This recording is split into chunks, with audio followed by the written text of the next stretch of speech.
Monday stream. Hope you're having a great day. Mine's going pretty good. Um, just trying to figure out whether or not this stream is going to crash on me or if it's going to go flawlessly. There's really no rhyme or reason as to why it would do what it's doing, except unless there's a problem with this building. Um, I'm taking screenshots like crazy, and this afternoon after I eat lunch, I'm going to go down to Xfinity and show them what I'm finding. Um, I also ran some speed tests using T-Mobile, and T-Mobile, believe it or not, is much more reliable than Xfinity is. Problem with T-Mobile is they don't allow unlimited bandwidth, and it would cost me ridiculous amounts of money to keep recharging my T-Mobile in order to continue using it. So if I have time, I'm going to call T-Mobile and talk to them about their offering and ask them simply, why can't you offer your unlimited service in my area? T-Mobile does have a home internet service offering, but it's not available where I'm located. However, they did give me a Samsung laptop with unlimited wireless, but when I use it as a hotspot, the shared performance is abysmal and it's not worth using. So it's like a catch 22 no matter which way I go.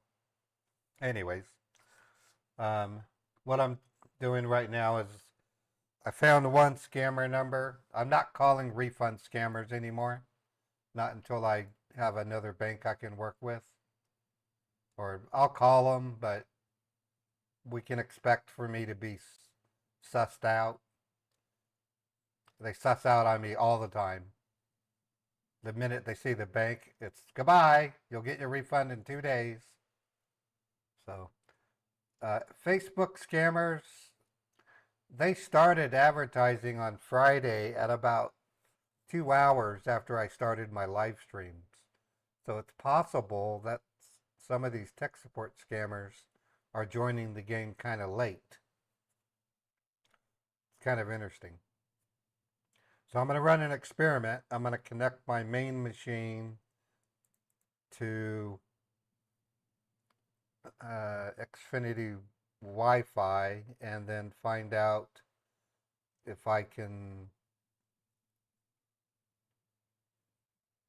Well, actually, I'm not going to do that. I don't have time for that. Let's. I wish I had a pop-up to work with, and I don't. Let me look at scammer.info.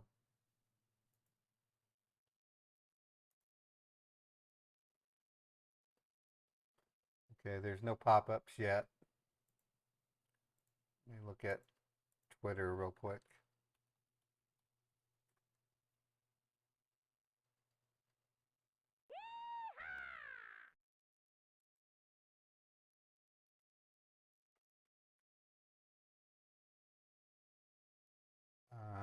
Nothing from him.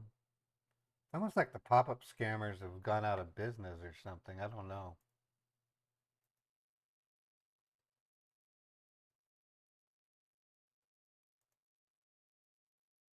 Yeah, I can't use that one.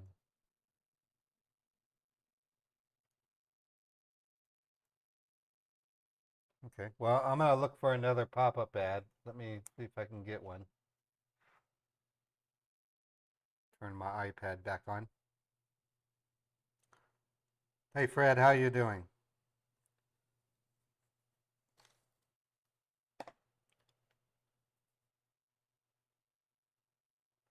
I'm kind of delaying things a little bit. I want to see if the stream fails also. So that's the other thing.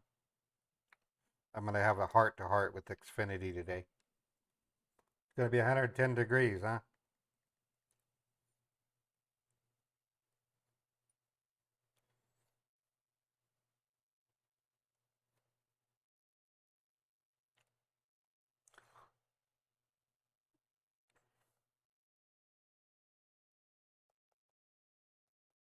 Okay, what I'm going to try is putting my iPad on a different network to see if I can get a pop-up.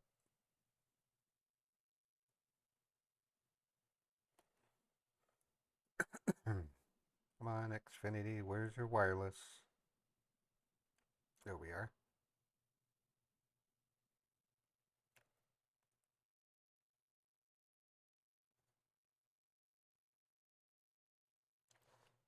It says it's connecting.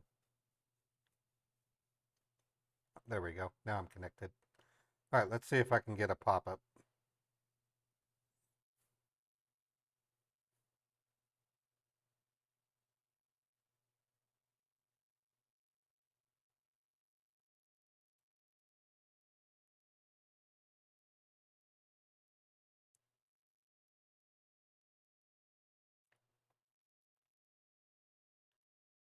The other thing I noticed on my Samsung device, I was able to get a pop-up, but it only was a phone-based face pop-up. So, yeah, that's not working. All right, well, let me run my pop-up finder again. Only takes a couple minutes. Hope you guys had a great weekend. Everybody get rested.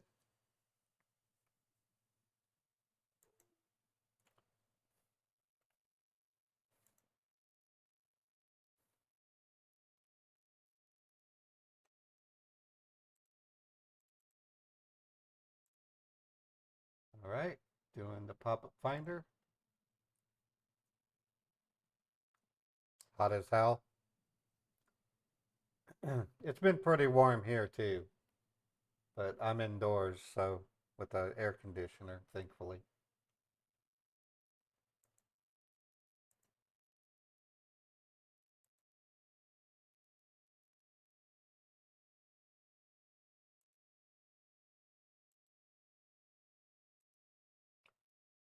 I don't know if the pop-up, if they're changing their advertising locations or what.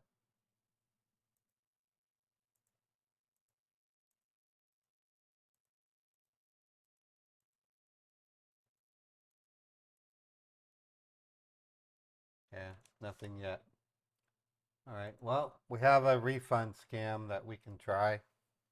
Um, I'm gonna get called out on it, but we'll try our best.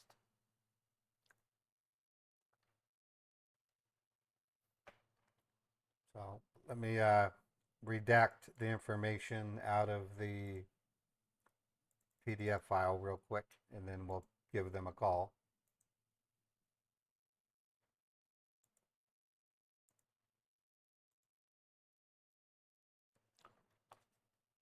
I have to redact it because sometimes when people send me an invoice, it might have it has their email address, and I don't want you guys to see it, so I have to remove it from the invoice. I just do that out of respect.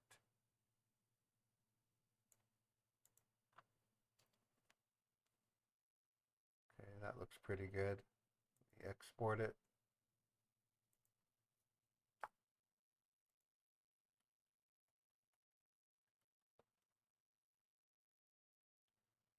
Um, Mine hasn't because I've been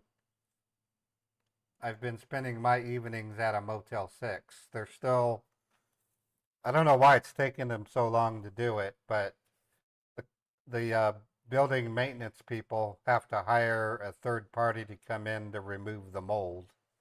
I just can't sleep in my area because there's a lot of mold and I don't want to get sick. Beethoven spends his evenings with the security guard and a cat named Tommy.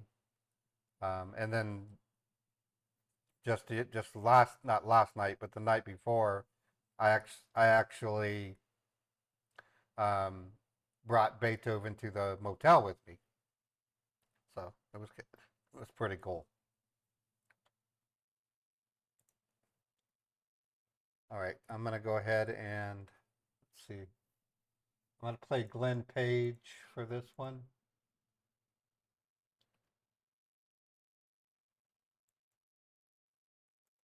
Actually, before we do any of that, let me call that one chick Teresa and see if we can't get another Hawala out of her.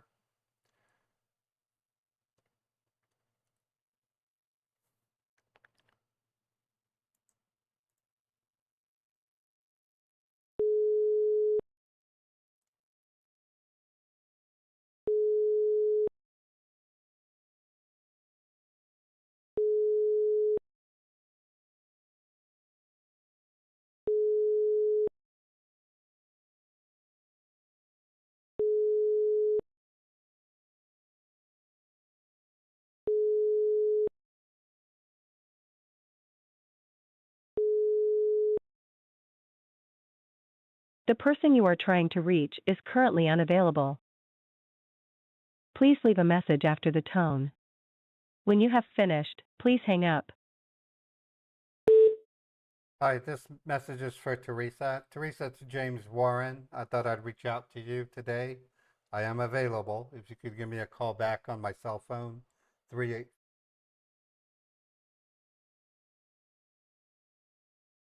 Thank you very much and hope to talk to you soon.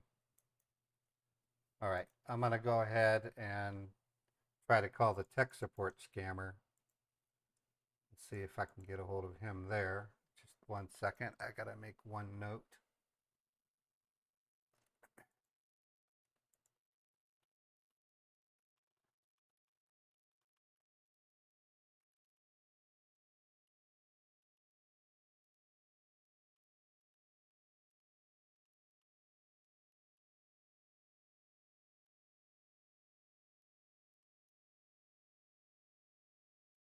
All right, let's try the tech support scammer.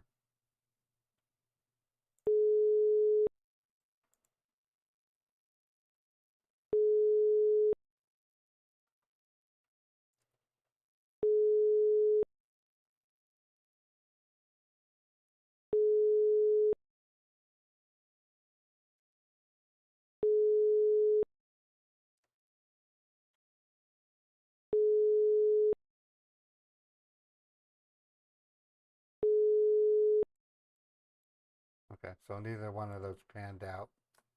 I'm going to send a text message to Teresa. That's the Cyprus Credit Union fake lady. It's the 619, the 434.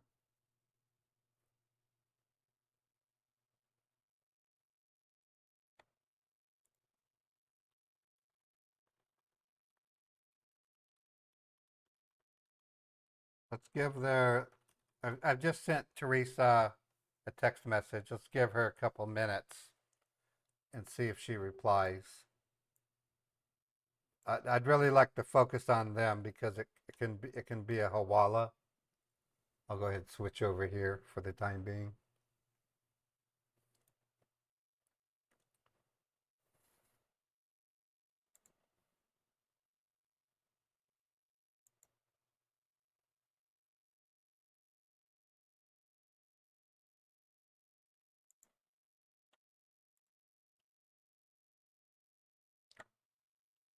And I'm going to try to call her in about a minute, and we'll try it again. So far, we've gotten 2 Hawala banks out of them, and I'm hoping to get a third one. So, kind of a big deal.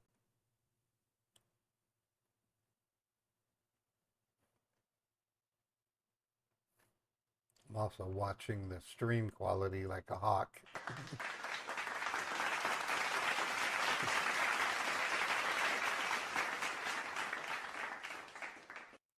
Okay, calling Teresa again.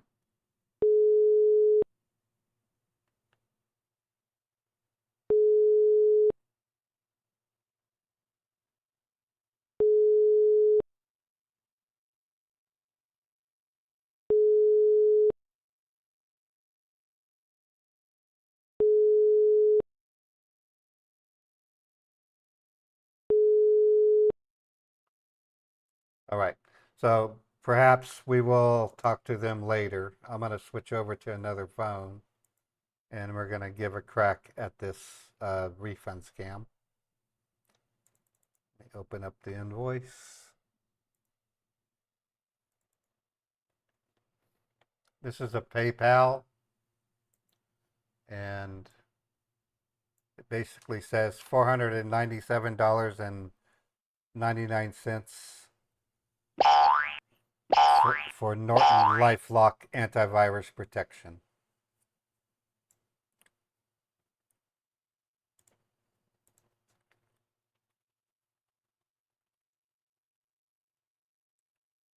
And I'm going to use Chase Bank for it.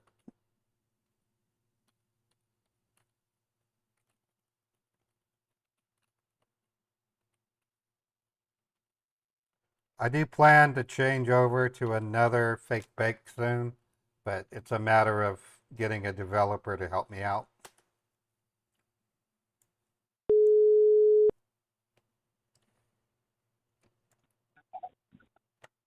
Thanks for getting connected with PayPal. This is Peter. How can I help you?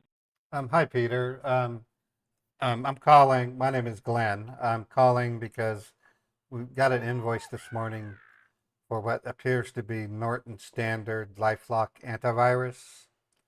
Yes, sir. 400. Absolutely right. Yeah, I don't really understand why we're being charged for it. We don't use Norton anymore.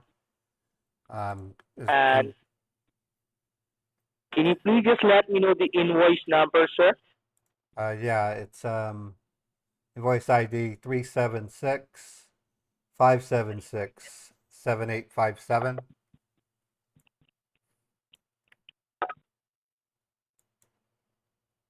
All right, sir. So right now, what I'm just gonna do, I'm just gonna simply go ahead and check up each and everything right now in my system. Then I'm just gonna let you know what exactly happened. Can you please just hold the line for a second? Yeah, I can hold. All right.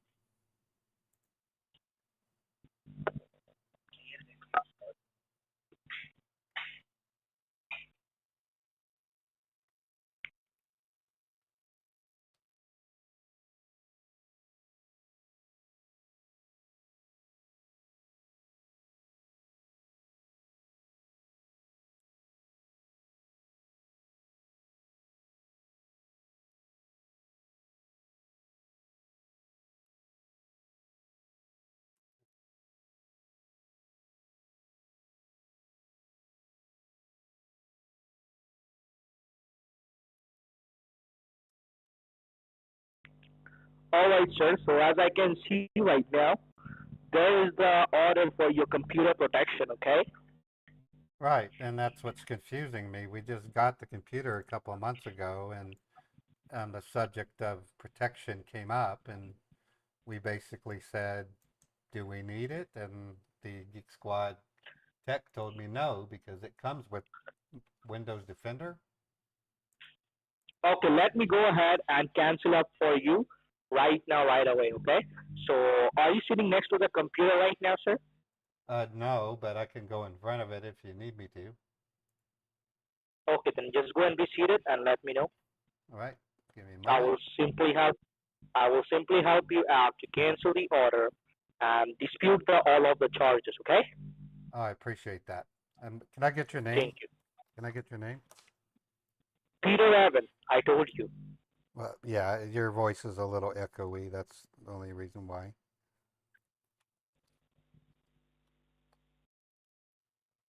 All right, I'm turning on the computer. Take your time. Thank you.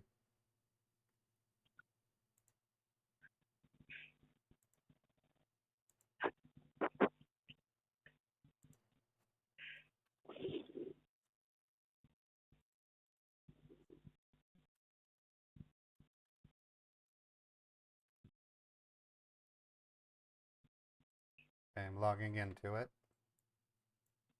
Mm-hmm.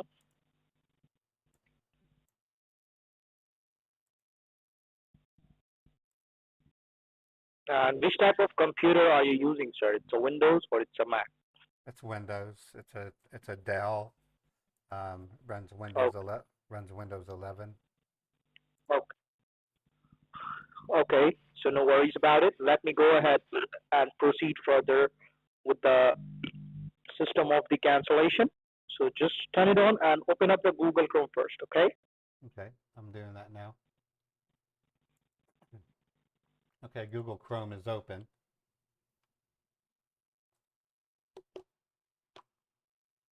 He just hung up.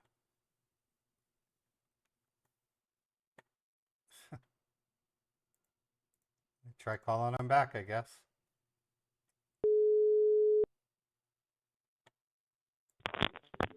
Yes, thank you for calling PayPal customer service. How can I help you?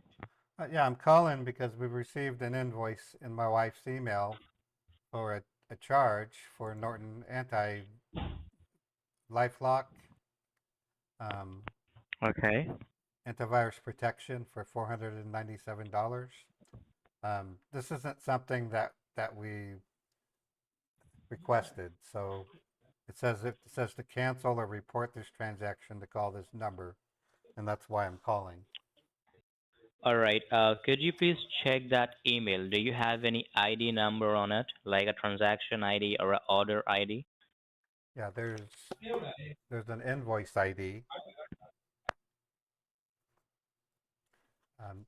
376-576-7857, and he hung up too. Okay, they're watching my YouTube stream. That's the only thing I can think of. That's the only reason why I would think they would give up on me. He just hung up on me. Now they're ignoring my call. All right, I'm just gonna troll them.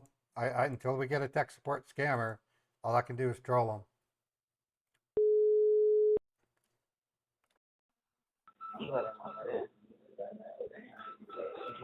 Hello. Yes. Hi. Um, is this PayPal? Thank you for getting connected with PayPal. This is Logan. How can I help you today? Hi, Logan. Is this really PayPal? Because it doesn't sound like it's PayPal. Yes, ma'am, it is. My name is Logan and my employee ID is 786912. Do you Oh, need some more information? we got an invoice today for Norton Okay. antivirus protection. So Okay. why? How in the heck am I buying Norton antivirus through PayPal? I don't understand the correlation. You don't remember doing that? No, I don't. I've used Norton since 2004. Oh my goodness. So, did you share your PayPal account information with someone who might misuse it without your knowledge? All the time. I give out my PayPal address. I give them my password. I tell them, go and order what you want. Of course I do. What do you think? PayPal's a friendly service. No, I'm not asking about PayPal. I'm asking some person. Like apart from PayPal, do you share any of your details with someone All the online time. or All the time. all the time? Yes. I also give All them right. my, So they right, might be and, misusing your details and they are trying to purchase this Norton using your details. okay, and so Okay? in what manner did they use PayPal to purchase Norton? It says 2 years for Yes. $497. Yes. 2 years. It's for 2 years and it's for Okay. $497.99. Because I can go to Walmart and I can buy 1 year for $30. So 2 years would be $60. Why would I pay Yeah. Why would I pay $500 for 2 years when I can get it for $60? It's ridiculous.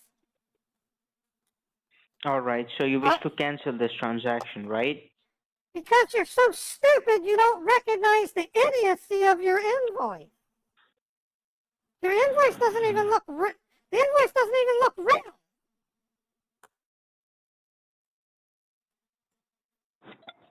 Okay. So what do you want me to help you with? I want you to quit scamming people. I want you to quit. Right.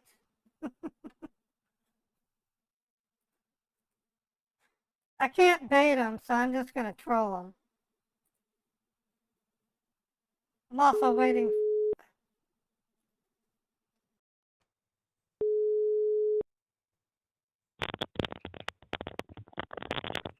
Yes, thank you for calling PayPal. How can I help you? Hello. I'm calling because I got an invoice here that says I get Norton standard Mm-hmm. antivirus lock for $497.99. Why am I being charged? Okay, do you have any invoice number for it? I sure do. It's 376-576-7857. Okay, and as you said, the amount which get charged is $497.99, right? That's right. That's a little All high. right. I ain't paying no Okay, so as I can, $497. I ain't paying this yeah, bill. so okay, so the email which you have got is just a confirmation email from our side, and as you said that as you said that you don't want to pay it, you would like to cancel it, right? Right. All right. So in that case, what I'm going to do, I will simply just go ahead and get you connected to one of our PayPal secure server. So our technical team is going to help you to cancel this transaction, okay? Okay. Just simple. So could you please tell me, like for this cancellation and refund process, are you nearby of any computer or a laptop so we can start this? Just cancel the order, son. That's all you have to do. I gave you the ID. Cancel the All right. In order. that case, all right, I will Cancel. cancel it from our side. You don't need to Just, worry about this, okay? yes, please. Thank you. All right. Bye for now. Bye-bye. So, yeah, they're not buying me anymore. So, I think they're watching me on YouTube is what I think. That's why it's the only thing I can think of. Other than I'm using the same voices all the time.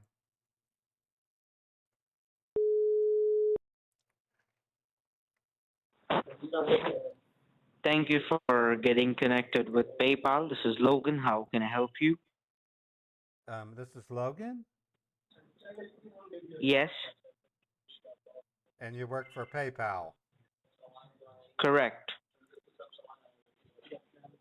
Hello, I am a very rich Western girl and you are a piss-poor scammer turd who can barely speak English. Wow, what a difference a real life makes. Poor little scammer. Poor little scammer. You're an idiot. Sorry?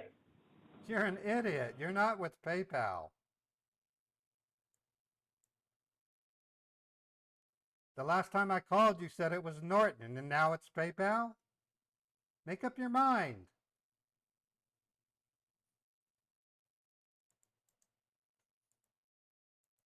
Okay, hang up.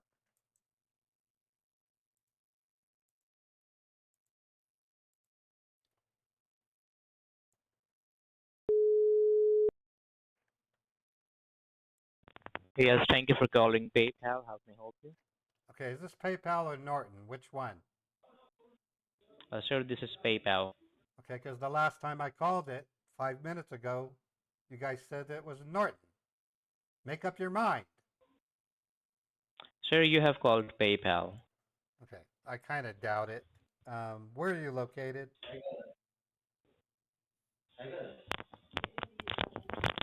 Randy. I'm just going to do it until they disconnect their phone number. As soon as we get a tech support scammer, we'll scam bait them.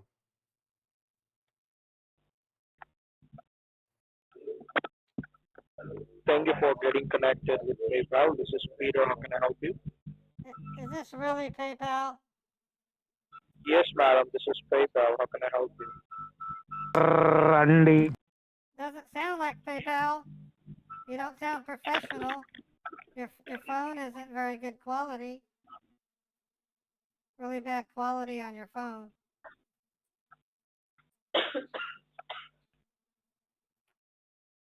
You don't sound like you're in a professional environment. for starters.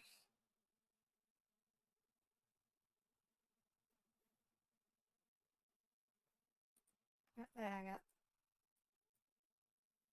He choked on his curry.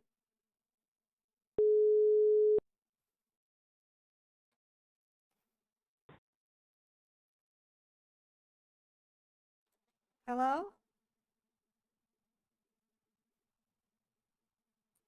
Okay, so if they're recognizing the number.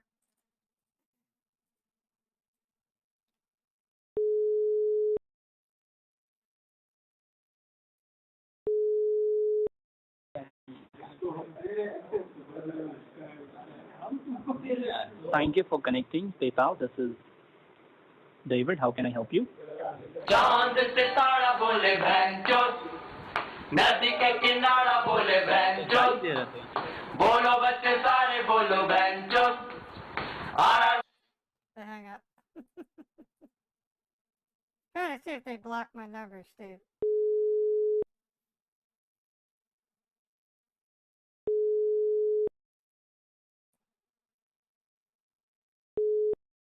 Yeah, they're blocking numbers. So I've got over 40 that I can use, so just gonna keep calling them.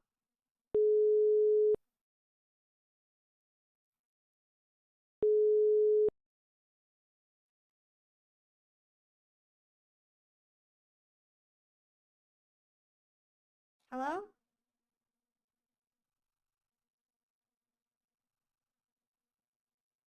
Hello? Anybody there?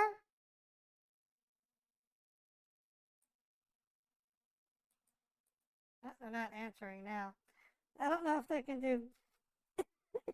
I don't know if they're smart enough to do carrier wave detection from their PBX or not.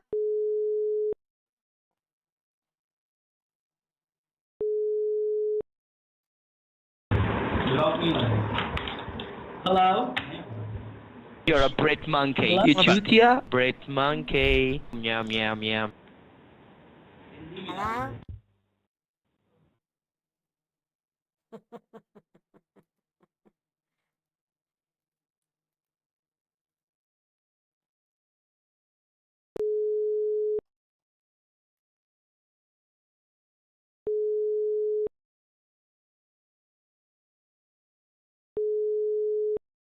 Yeah, it is good.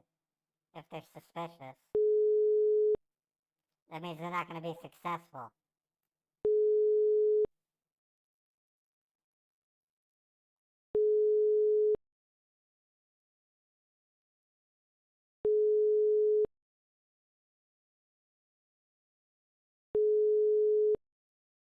Okay, we're gonna wait a couple minutes. Testing, and we'll try them again. No, I'm thinking I might have to change my YouTube live stream titles to not have the word scam baiting in them. I don't know if they're watching me. I don't know. Like right now, if I go to YouTube on my phone, and if I just type scam live, so I'm just going to search for scam live, and then hit search. There I am, right there. So that's all I have to do.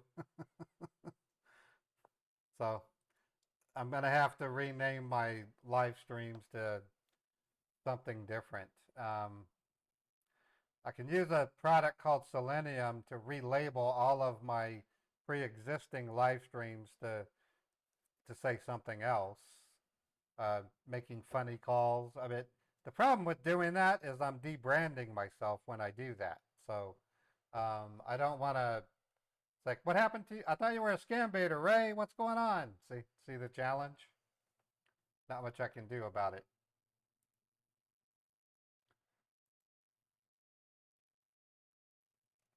All right, let's. So far, we haven't dropped any frames. Let's try calling him again.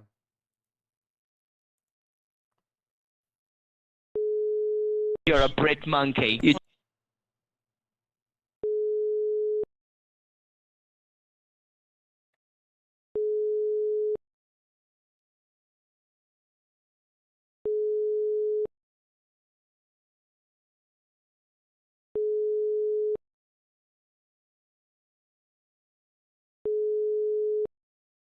Doesn't sound like they're picking up anymore.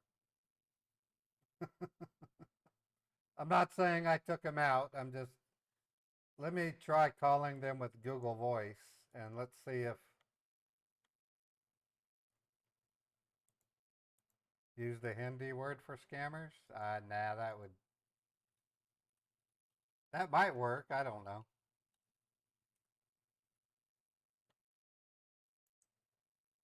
Okay, calling them with Google Voice.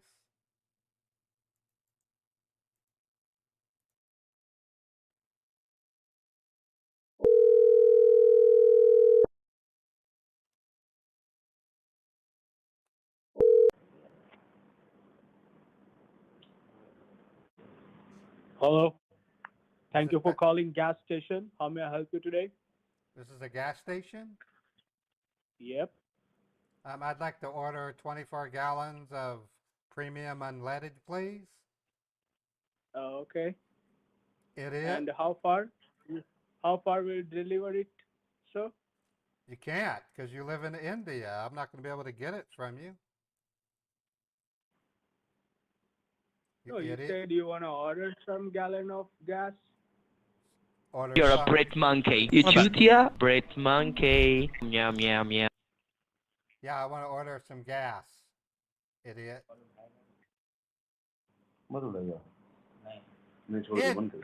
Idiot. That's what you want. Let me try him again. That was weird.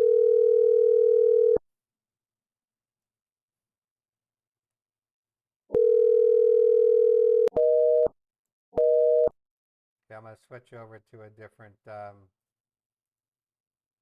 Google Voice account.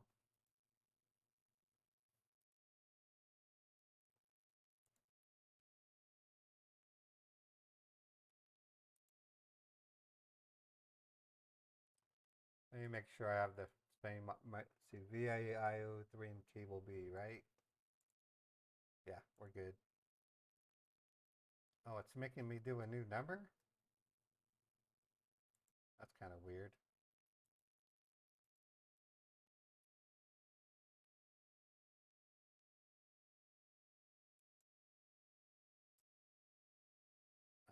I can't use it. Google Voice is starting to require physical phones to do their stuff. Let me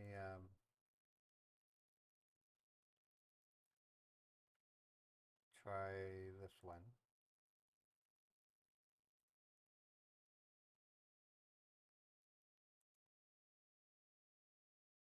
Okay, so I'm logged in with a different Google Voice. I'm gonna call them.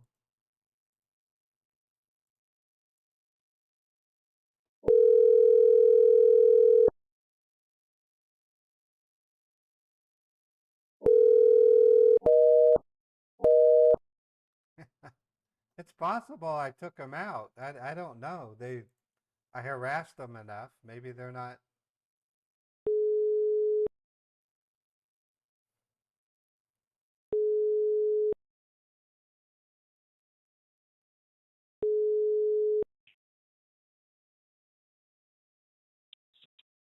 Hello? Yeah, is this PayPal? No. I didn't think so. You're a scammer in India, aren't you? Then why are you calling us if you already know that? That's because that's what I do for a living. I call and I waste your time. Oh, that's you do for a living? Like, do you have any YouTube channel or something? No, I use Instagram.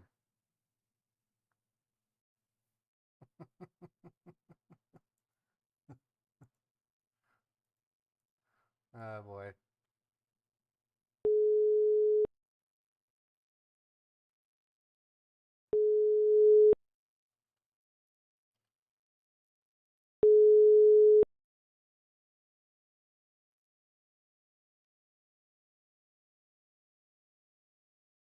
Hello.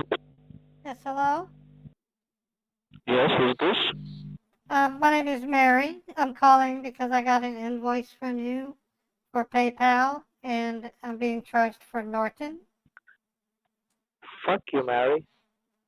Oh, thank you. That was sweet.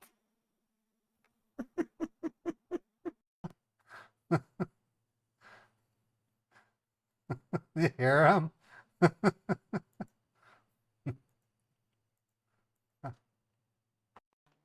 Switching to Cosmo.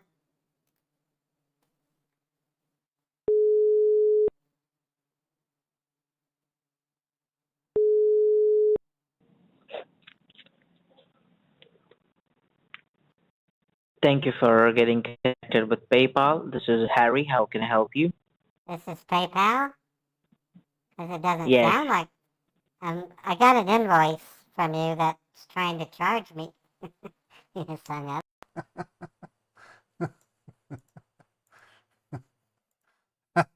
I have over 40 numbers I can call them with, so. I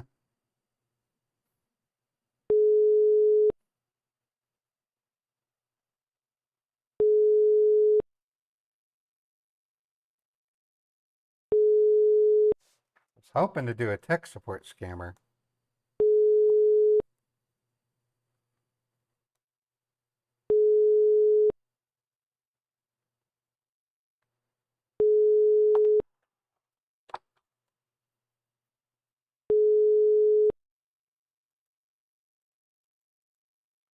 All right, they're not answering. Let me try Google Voice again. Oh, let me try text now.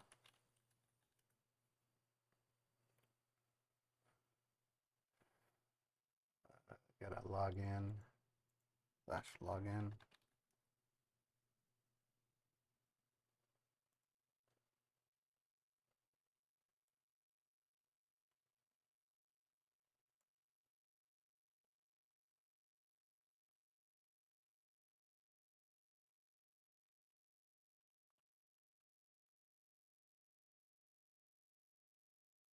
Okay, almost there.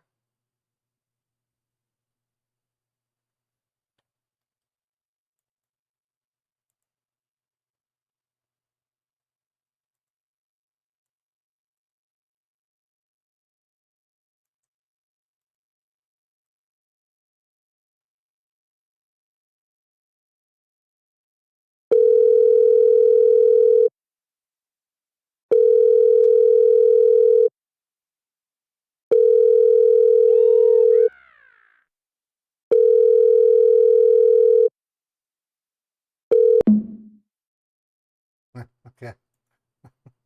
I think I took, I don't think I took the number out. I just think that they're not taking calls right now.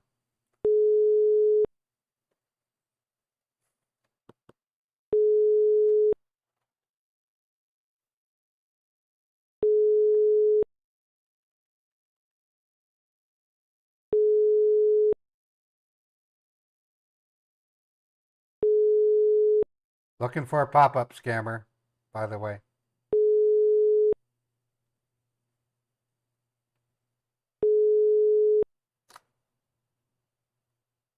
Okay, so they're not answering anymore.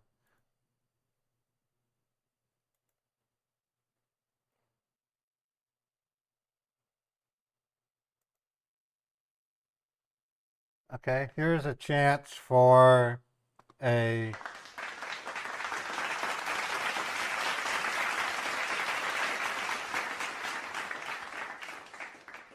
this is a PCH scam, so maybe we can do a PCH scam bait.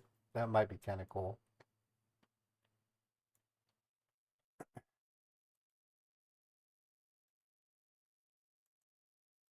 Okay, this is a says hi there.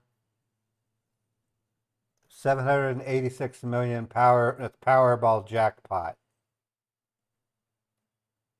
Okay, so if they don't answer as a foreigner, I have to hang up.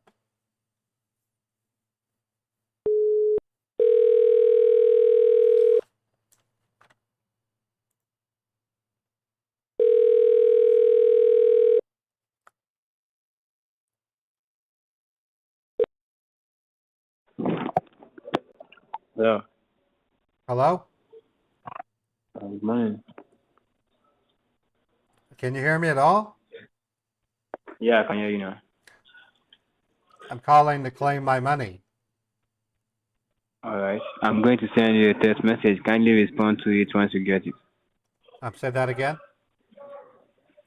I'm going to send you a text message. Kindly respond to it once you get it. Okay, I'm waiting for it.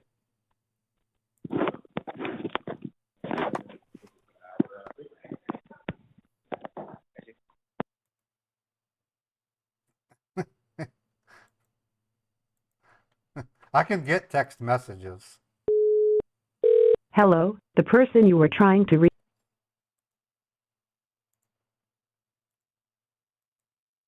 That was African? Never mind. Hello, the person you were trying to reach. Okay, there's nothing there. Yeah, I got the text message. Okay, so I'm going to try calling him back.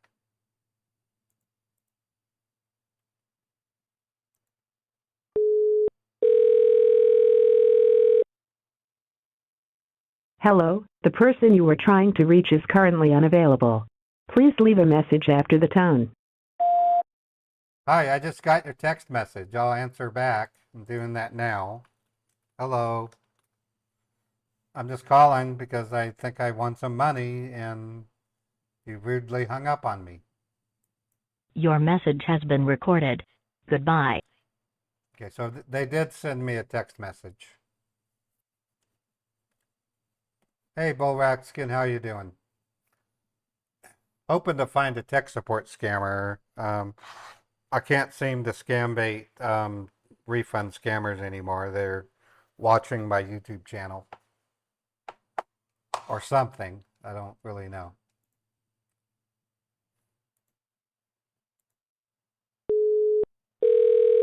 Hello, the person you were trying to.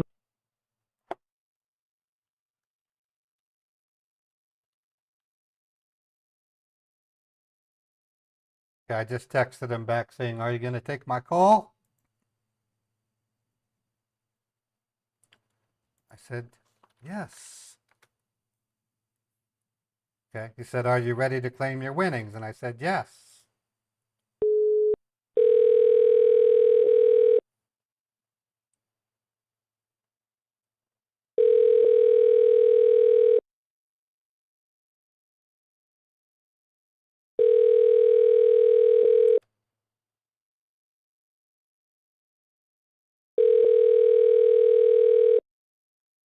Trying to call you.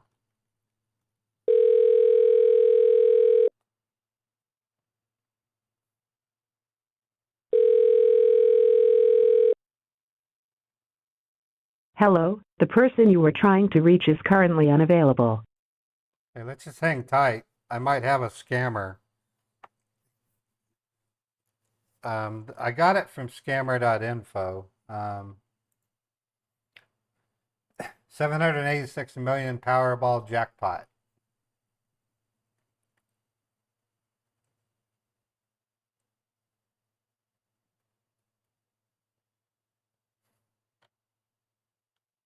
There's another number I can call.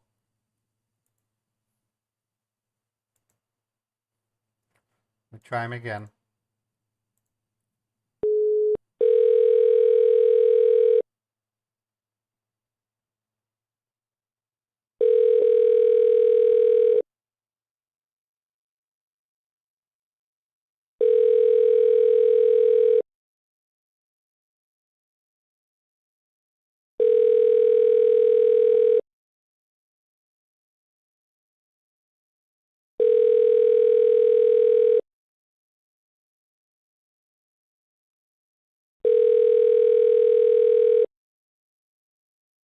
Hello, the person you were trying to reach is currently unavailable.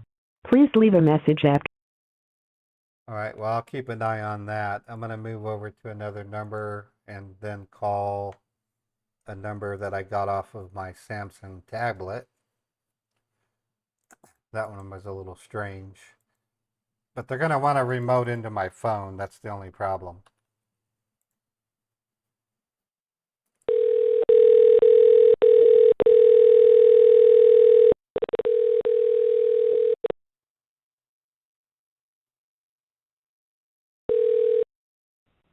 Thank you for calling technical support. How may I help you? Yeah, I'm calling because I got a message saying, So sorry, please come again, sir. okay, on my phone, it says an infection was detected and I need to call this number. Okay, you said you have received the alert on your phone?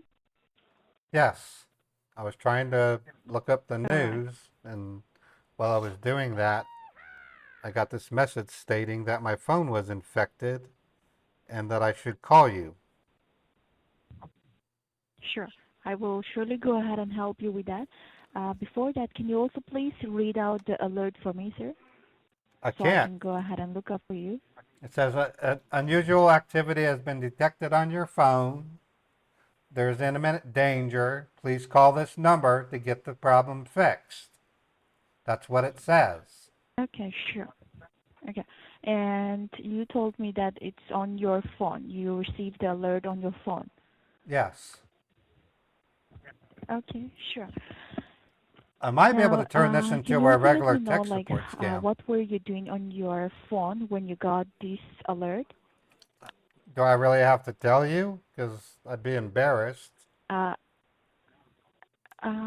all right. Like, I just need to know in order to go ahead and check this out for you.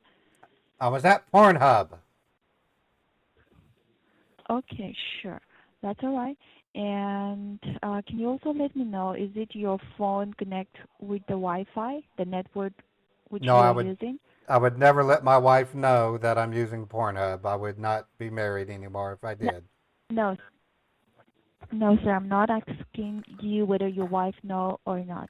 I'm asking you, is it your phone connect with your Wi-Fi? I would never let my wife know that I'm browsing porn. She would kill me. Of course not. I'm asking you. Why would I let my wife I'm know? not, Why would I let my wife know? That would be disastrous. sir. She'd say Sir, you're. I'm not asking you. It isn't like she'd say you're a naughty boy. She says, "Here's your divorce papers," is what she would say. Sir, I'm not asking you whether your wife know or not. I'm asking you, is it your phone connected to the Wi-Fi, to the network, Okay, did you your know router? do you know what a wifey is? A wifey is a mistress. That's a person that you play with extra to your marriage. A little wifey. So I have my wife, and then I want to have some fun on the side. I'll go to like a club and get a wifey. Answer is no. I don't want to catch a disease. I'm talking about, Of course I'm not. talking about the Wi-Fi. I'm not high The either. network. I don't get high. I don't get high. I don't do drugs. Just me and my man muscle. Sure. And can you also let me know, like, what phone you're using? It's an Android phone. Samsung. Android. Okay. Samsung. Sure. All right. Sure. Please stay on the line. Let me go ahead and check this out for you, okay? Okay.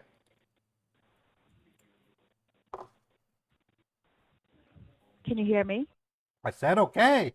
I can wait. Okay. You sound pretty hot, by the way. I like your voice.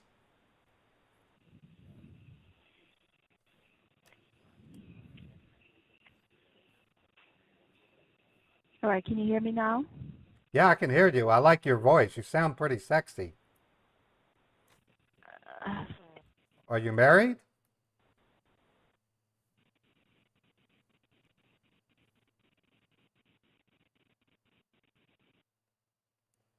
I didn't mean to impose. I'm not going to. It's not like I can touch you. You're on the other side of the phone. Don't worry.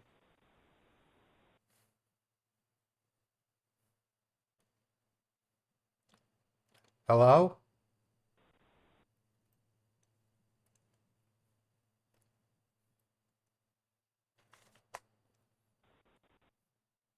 Okay. So she hung up.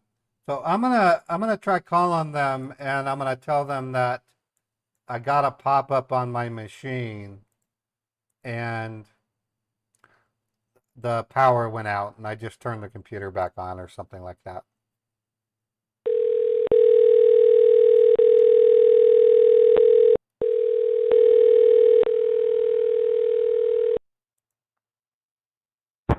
Thank you for calling support. How may I help you today? Hi, I'm calling because I got a strange message on my computer telling me that there was some kind of blockage on it. I wrote the number down and then I shut down the Okay. computer. I shut down the ma- computer. I shut the computer down. Is that Okay. okay? Okay. No, sir, you don't have to shut it down, sir. Okay. Okay, let me tell you. First of all, may I know what you were doing on your device when you got this alert? I was just looking at home improvement at the Lowe's website. Our deck in the back, I'm afraid it's going to crack in the sunlight, so I wanted to get a sander and then I was going to re-lacquer it so that it doesn't get Okay. rubbed. And may I know which model is that? What's the brand name? It's a Dell. It's a Dell? Yeah, it's a Dell computer. We bought it 4 months ago. Okay, so just give me a moment and let me go ahead and check this up for you. Okay. All right. All right. So I knew I can turn this into a tech support scam, so that's pretty cool. So hopefully we can get a Hawala bank out of them or something. That's really what I want to do. Thanks for coming to the stream, folks, by the way. I am a little frustrated with... Thank you so much for holding the line. Can you hear me, sir? Yeah, I can hear you fine. What's your name? My name is Ryan Murphy. Hi, Ryan. R-Y-A-N, Ryan, M-U-R-P-H-Y, Murphy. My name's Glenn. Pleased to meet you, Ryan. So when I got the message, it freaked me out. So it freaked me out, so I shut the computer off. I wrote down the phone number. Right. I'm not sure if I should turn it back on. Right now, sir, as I mean, it looked right like now, sir, as I have checked this up for you, it seems like there is a breach on your network, which means it's an attempt of hacking which has taken place into your device, and that is the reason your device logged itself. Oh wow. So, may I know, like, are you the only user of this device, or do someone else use this device? Well, my wife uses it. I use it in the mornings before I go to work, and then my wife will use it occasionally on the weekend. But she's got one of those new iPhones, so she's Okay. And has an have you iPhone. shared your Wi-Fi password with anyone else within the past 48 hours? I've never shared it, so no. The answer is no. Because sir, it seems here the hacking has taken place within the past 48 hours, and it seems really? here the hackers are continuously trying to attack on your identity and on your device. So what I'm going to do is I will guide you with some steps to install certain Microsoft temporary securities so that we can run a complete scan on your device and we can get to know what all data was getting hacked and what is required to be done here. Okay? Well, the message said that my email address and my banking passwords were at risk. That kind of freaks me out. I mean... So that's the reason, sir, I will be guiding you with these steps to install certain Microsoft securities so that we can run a security scan on your device and we can get to know what all data was getting hacked and what is required to be done here. Okay? Okay. All right. So, first of all, I want you to turn on your device. Okay. I'm turning it on. Yeah. Yeah. Once it's turned on, let me know. All right. It says the Windows logo. It's loading. Okay, no problem. Once you're on your home screen, let me know. All right.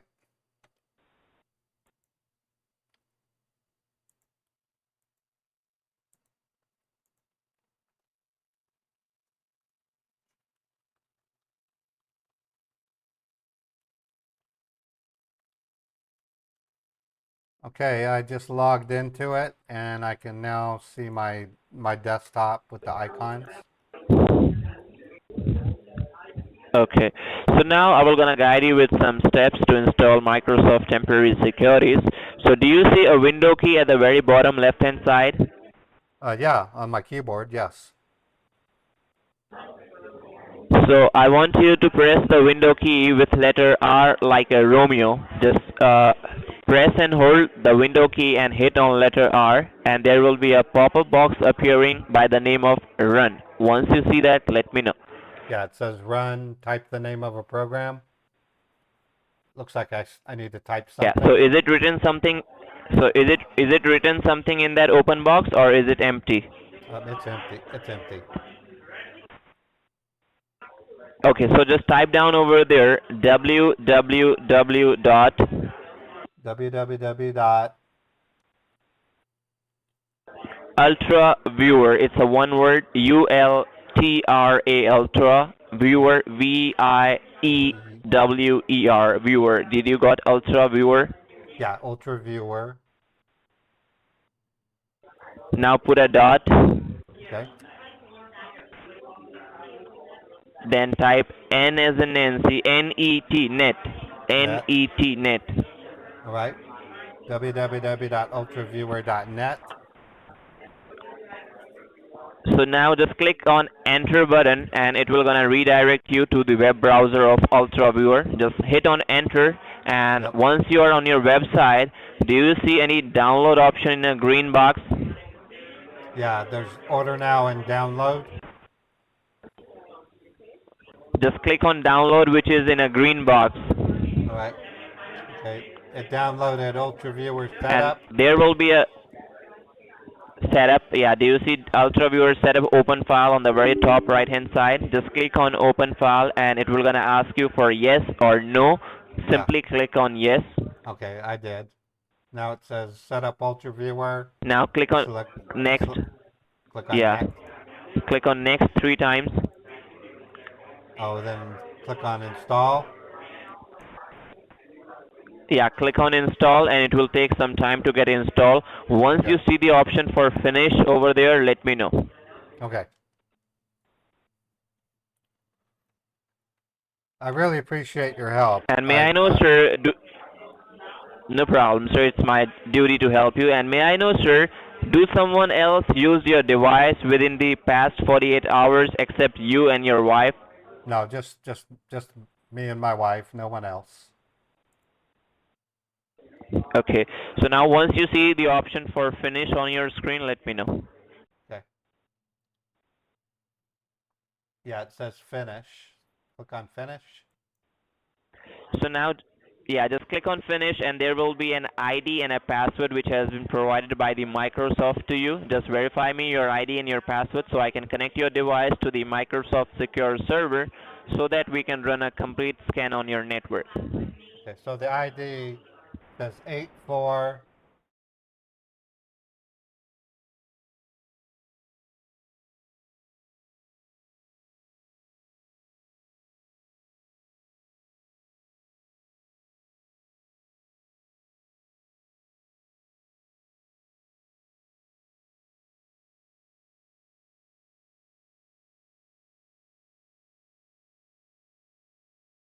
To the Microsoft Secure server. In the meantime, can you help me out with your name so I can address you with that? Yeah. My name is Glenn. Last name is Page. How do you spell your last name, sir? P-A-I-G-E. Okay. So give me a moment. Let me connect your device to the Microsoft Secure server. Okay.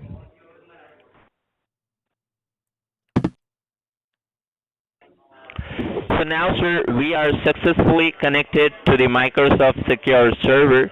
So now we will gonna proceed further with the scanning.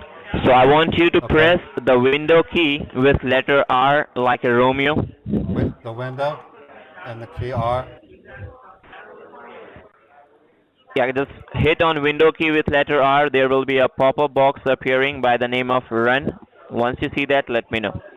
Yeah, it's got the So, Ultra Viewer. okay, so do you do you see, just erase that. If it is written Ultra Viewer, just erase everything over there and write down C as in Charlie, Susan Charlie,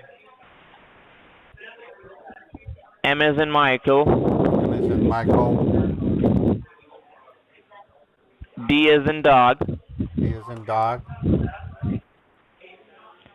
Now hit on the enter button. All right. Okay, now I So have what do you a see on your screen? Do you see a black command? Do you see a black command box appearing on your screen with a blinking cursor? yeah, it's a black window. Okay, It says so Microsoft Windows. yeah, right. Bands. It's band. So just type down over there, N as in Nancy, M as in Nancy, E as in Edward, E as in Edward,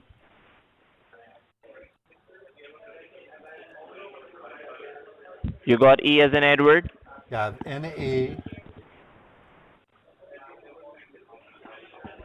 T as in Tom, T as in Tom, S as in Sam, S as in Sam, T as in Tom, T as in Tom, A as in Apple, A as in Apple, T as in Tom. T as in Tom. So now we will gonna run the scanning to check the status of your network. So I want you to hit on the enter button, and once the scanning stop, let me know. And are you talking to me on a speakerphone, sir? Your voice is breaking up. No, I'm talking to you with my cell phone. I'm not on speaker. Okay. So once the scanning stop, let me know, sir. Yeah, it looks like it's finished. Okay. So there will be 3 different columns. One is local address and one is state. Do you see all 3 columns? Yes. So sir, the local address is your IP address which connects your device to the internet or a local network. And foreign address is always different than the local address and supposed to be empty every time. So may I know, is it written something in the foreign address column or is it empty? No, there's an entry going all the way down. For every local, there's also a foreign. So sir, it means these foreign addresses are the hackers, and there is one another column which means state. Do you see any state column? What is written in that state column? It says established, close wait, time wait. There's established. Some of them say, most of them say close wait. Okay. So sir, the close wait and established refers that the hackers, they have successfully established their connection to your network. So may I know, like, did you share your IP information with anyone else? Like, did somebody ask you for your IP address? What does that even mean? I don't know what that means. The local address. Okay, no problem. So now, let me go ahead and check what I can do for you. Just give me a moment. I will try to disconnect the hackers from your device. Just give me a moment. Okay.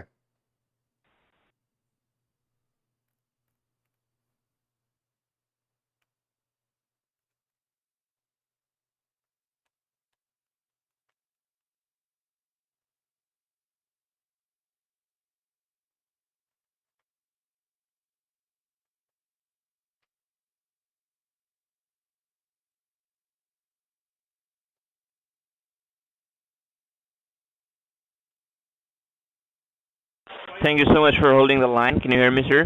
Yeah, I can hear you.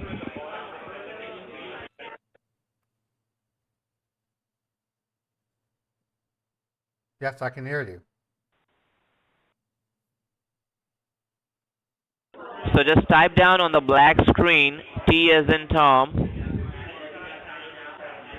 T as in Tom, R as in Romeo, R as in Romeo, E as in Edward, E as in Edward, and then E as in Edward again. E as in Edward again. So now I want you to hit on the enter button, and once the scanning stop, let me know. Oh wow, that's running really fast. Okay. Once it stopped, let me know. Okay.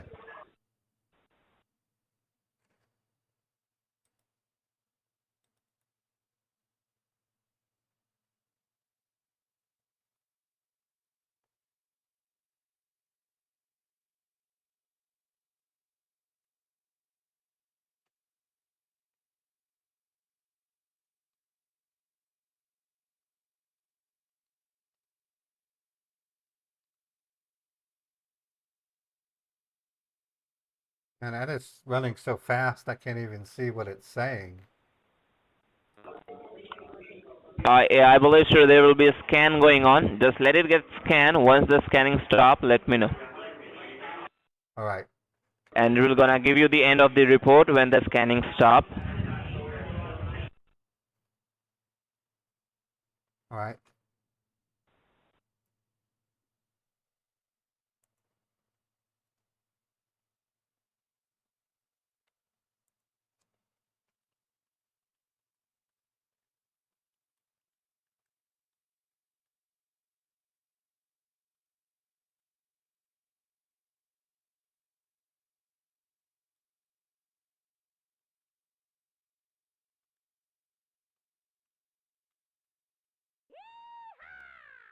That African scammer is asking me to supply my address, so I'm filling out a text message. How long does this part of the scan usually take? Sorry? How long does this usually take? Sir, it usually takes 4 to 5 minutes. Okay. Because, sir, looks there like were... it just finished. Okay, so what do you see at the end of the report? It says 4 threats successfully removed, 4 threats successfully removed. So right now, there were total 9 hackers connected to your network, and I have successfully removed 4 of them. But right now, rest of them have some advanced hacking technology, which will take some time to get removed from your network. Okay? All right. And as there is a breach on your network, so I would like to check your phone lines as well as. I want you to check your phone lines as well as. So I want you to type down over there netstat, NETSTAT, netstat. Netstat. And then give a space. Space. After space, give a dash minus sign. Minus. Then write A as in apple. A. Okay. Now just hit on the enter button and let me know once the scanning stops. Just hit on the enter button. Okay, it's going again. Okay, it stopped. It stopped. So there will be a state column. Yeah, there will be a column name as a state. May I know what's written in that state column? It says listening. One says established. There's several close waits. There's a lot. They say listening. There's a lot of them. So, sir, it means the hackers have hacked your phone lines as well as they can hear your conversation as well as. So my phone. So this will be my. Yeah. Okay. There you can see there will be written in foreign address home then listening, right? You say listening, right? Yeah. So, sir, this will be my advice to you that don't make any call by your side. As your phone lines are not secure, the hackers can listen to your conversation. And if any case this line got disconnected, just keep your phone free. I will gonna call you from the secure line. Okay? Okay. So now, so now we're gonna proceed further, and we were gonna check what all information was getting hacked from your device.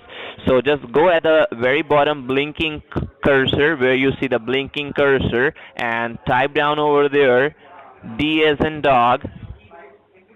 D is, hold on. Blinking cursor. D is in dog. No problem. Take your D, time, sir. okay, D is in I dog. as in Indiana. I is in Indiana. R as in Romeo. R is in Romeo. Put a forwarding slash. Forwarding slash. Now S as in Sam. S is in Sam. Now just hit on the enter button, and once the scanning stop, let me know. Okay. I hit enter. No problem. Once the scanning stop, let me know.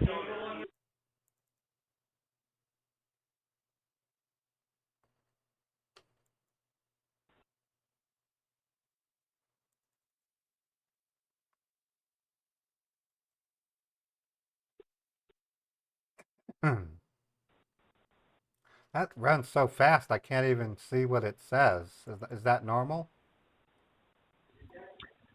Yeah, sir. It's normal, and it basically give you the end of the report once the scanning stop. Okay. Okay. Once the scanning will stop, it will give you all the end of the report that what informations were getting hacked. I will gonna let you know. No problem.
Okay, it looks like it stopped. Okay, so what do you see at the very bottom end of the report? There will be a title written over there. May I know what's written in the very bottom? That's Clampy virus detected. Okay. Do you know, sir, what is Clampy virus is? No, I don't. Is it similar Okay, to so I want you to close. So I want. Is it? Now go I ahead. know. Go ahead. I know what chlamydia is. My brother caught it. VD. Is it the same thing? Okay, so sir, I want you. No, Venereal sir. Let me tell disease. you. Just So just close all of your windows and go on your browser and search over there what is Clampy virus. What is Clampy virus? A Clampy virus is a man in the browser Trojan that hides in your system, stealing login credentials and specifically targeting banking. That's what I'm afraid of. That's what the message told me, was that my banking passwords Yeah, and let me tell email you. was at risk. I mean, Let me tell you, sir. oh my God. Let me tell you, sir. Basically, let me tell you, sir. Listen. So basically, Clampy virus is a hacking tool which is used by the hackers, and it basically target two of your information. One is your login credentials, and second is your financial information. So I want you to check two of your things on this protected device. One is your email, and if you see any suspicious email, let me know. And second is your financial information. If you see any suspicious transaction, even for a single dollar or few cents, do let me know so I can report to the FTC. Okay, so um, First of all, check your email. If you see any suspicious email or without any like the email without any subject or any suspicious information, do let me know so that I can report to the FTC. to the FTC. Okay, this is going to the FTC. Right, sir, because sir, the Clampy virus basically targets two of your information. One is your login credential and second is your financial information. So first check your email and then check your online banking as well as if you see any transaction for even a single dollar or few cents, do let me know so I can report to the FTC. Okay, I'm gonna log into my bank.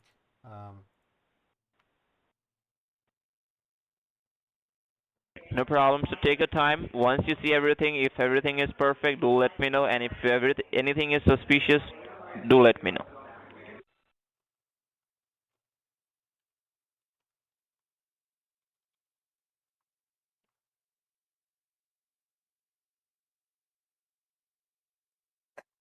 So what do I look for in my banking?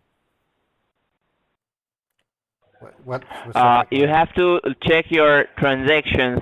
If you have to check your transactions, if there is any suspicious transaction, even for single dollar or few cents. Well, I don't see anything abnormal. I mean, we had our July 4th get together and everything's accurate. Okay. Right now, sir, you tell me that everything looks perfect to you, right? Yeah, thankfully, yeah. But right now, sir, according to us, your data is still under threat. So what our recommendation will be is, I want you to check the same thing with your bank as well as. And you just have only one bank account that you have checked, or you have different banking accounts? This is the only bank we have. Oh, this is the only bank which, and you have checked it and you don't see anything suspicious, right? No, I don't. Thank God. But sir, but as we have found the Clampy virus, we want you to check the same thing with the bank as well as. So right now, what you have to do is you have to call the headquarters of your banking institution. And you need to let them know about this hacking situation, and you have to tell them to put the high securities on your account so that nobody can get access to your information. Okay, so just hang up and give them Do a you call? understand me? So just hang up and call them? No, sir. As you no, sir. As you know that your phone lines are not secure, and if you try to call your bank from your side, it might be possible that the hackers can listen to your information and they can misuse your information. So, in order to help you, what I can do is I can make a three-way conference call with your bank if you can just help me out with the 1-800 number of your bank headquarters. Do you know what is the 1-800 number? Well, it's on the back of my card. Let me. So I can make a I need to get my card so I out. can Hold make on. so I can make a secure line. First of all, sir, let me tell you what I can do is I can make a secure line for you and your bank so that the hackers cannot listen to your conversation. All right? Okay, I'm pulling my card out. Yeah, just help me out with the 1-800 number, and once I connect your call with the bank, our line will be automatically get disconnected. And once you clear everything with your bank, and if you want to talk to me back, you can simply tell them my name. They will redirect your call to me, okay? Okay, so the number on the back of my card says 1-800-935-9935. It's 1-800-935-9935. Yes. Okay. So right now, sir, let me tell you that I will be making a secure line for you and your bank. And what you need to tell to your bank, did you understand that? What you have to tell your bank? I need to put my account on high security. You have to let them know everything about this hacking situation. You have to tell them that there is a breach on your network, and I want to put the high securities on my debit card, credit card, saving account, and all the accounts which you have. Okay? Okay. And if they might ask you, sir, the bank people may ask you that why are you not calling from the registered phone number? So you have to let them know that Microsoft has created a secure line for you because your phone lines were hacked. Okay? Okay. How do I create And the once secure your line? call will be connected to the How do I create a secure I will line? create it for you, sir. You don't have to you're create gonna, it. You don't have to create it. You don't have to create it. I will gonna create it. And once you hear the bank IVR, you just have to follow the bank IVR to talk to the representative. I believe you know how to use the IVR, like how to follow the IVR. Like Yeah. press 1 for English, press 2 yeah. for Spanish, press Yeah. 3 for connect to. Yeah. Oh, perfect. So Right. once Yes, I know So how. once you hear the bank IVR, just follow the IVR and talk to them. Just let me forward this information to your banking institution as well as let me forward them a mail. And once All right, hold I on, will be hold ready on. to Wait. connect your call, just I will. I'm getting there's someone at the door. Okay, and make sure, sir. There's somebody at the door. Make sure, sir, keep the information. There's somebody Make at sure, sir, keep the information confidential as this is a matter of hacking. I have to answer the door. I'll be right back. Someone's ringing my door. No, sure. No problem. So take your time. I'm holding. Thank you. Wow, he's excited. If you're wondering what I'm doing, folks, I'm keeping a close eye on the performance of my stream because today after my after lunch, I'm gonna go down to the Xfinity office to return their modem and then show them some screenshots of my experience using Xfinity as my ISP. It's been quite a challenge. I don't know what else to do. I also took extensive testing with T-Mobile as well as Xfinity Mobile. So I have a wealth of information to share with them. So what I'm going to try to do is I'm going to try to get them to give me somebody who has experience with networking and explain to them that I make a living. And I'm going to tell them it's not the truth, but well, it's kind of the truth. I'm going to tell them that because of the performance of my Xfinity, my job has been suspended without pay, and then see if I can get them to take action on it. It's the only way that I can think of. I'll just say, look, my job depends on this, and now I've been suspended without pay. So please fix it as soon as possible. So, anyways, okay, I'm back. It was an Amazon delivery. Oh, it was an Amazon delivery, no problem. Right. All right, so now I will be connecting your call with your bank, and once you hear the bank IVR, just follow the IVR, get connected with your bank, and talk to your bank people, okay, and let them know about the hacking situation.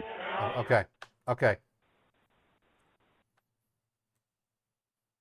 And in any case, if once you finish with your bank and if you want to talk to me, you know my name, right? Yeah, I have your name, Ryan Murphy. How do I get a hold of you directly, Ryan? Perfect. Do you have a direct number? If you can, sir, as we are calling from the Microsoft, let me tell you that once you want to, like, if you want to talk to me, in any case, you can simply let them know about, like, the bank people that I want to talk to the Microsoft guy, which has created a secure line for you, so that they can connect your call directly. Okay, but what if the call gets disconnected? How do I call you? Uh, no problem, sir. You can help me out. I can help you out with my direct line number, like the Microsoft number, so that you can call me on that number and you can ask for my name, and it will gonna redirect your call to me. Okay? What is your extension or employee ID? That way I can ask.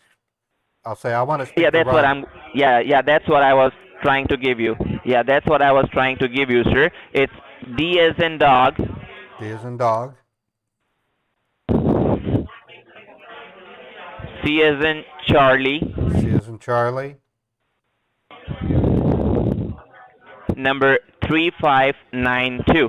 Can you read it back to me, sir, so I can make sure you got the right one? Ryan Murphy, DC 3592.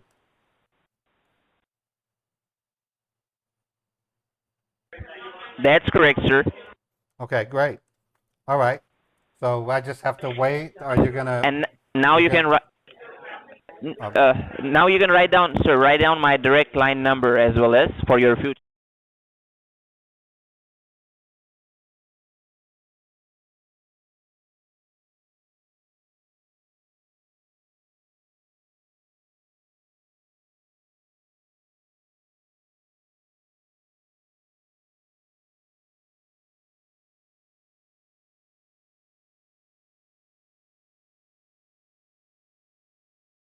And you can ask for my name and my employee number. They will redirect your call to me.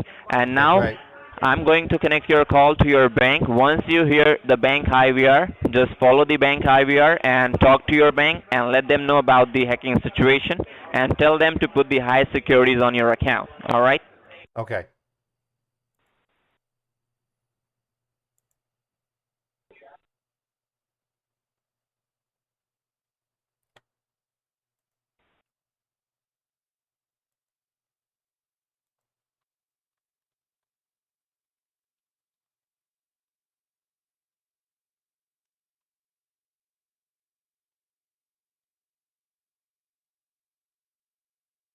Okay. So the other African scammer wants me to send him $100 through PayPal, Cash App, gift cards in order to get my winnings. And I said, I'm not sure. That seems fishy.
It's copyrighted music.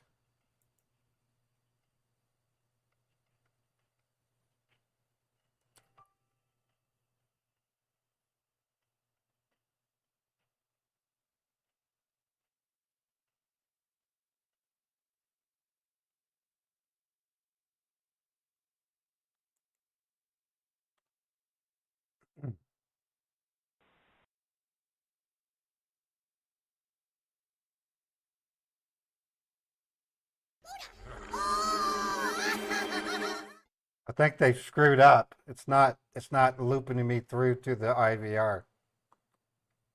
Hello?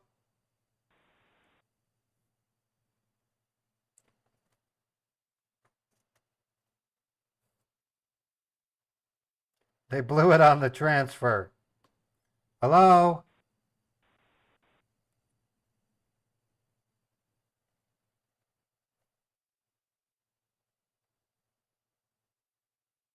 Hello?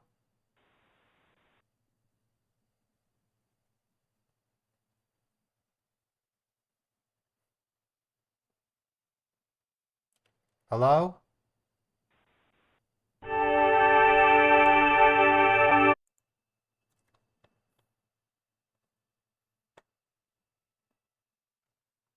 More copyrighted music.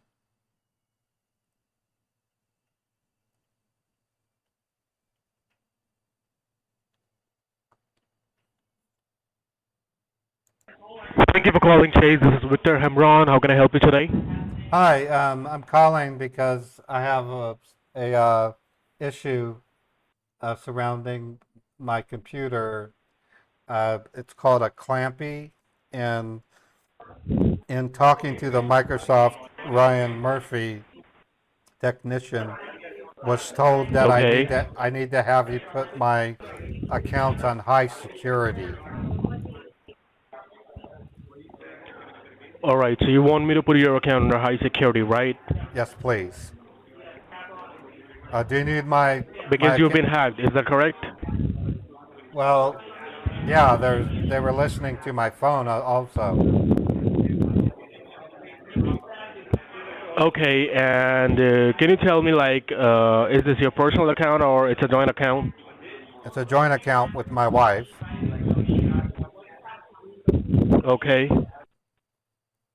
All right. So for that, I need some pull up your account details. Okay. So for that, I need some information from you so that we can pull up the account details. So can you tell me, like, how many accounts you're holding with us? Just one. Well, two. I have a checking account and a savings account, and I also have a credit card. Okay. All right. So can you verify me your first and your last name, please, so that I can pull up your account? Yeah, my first name is Glenn. Last name is Page.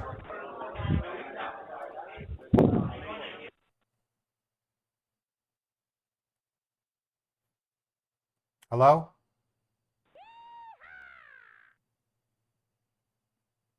All right. So can you spell your last name, please? Paige.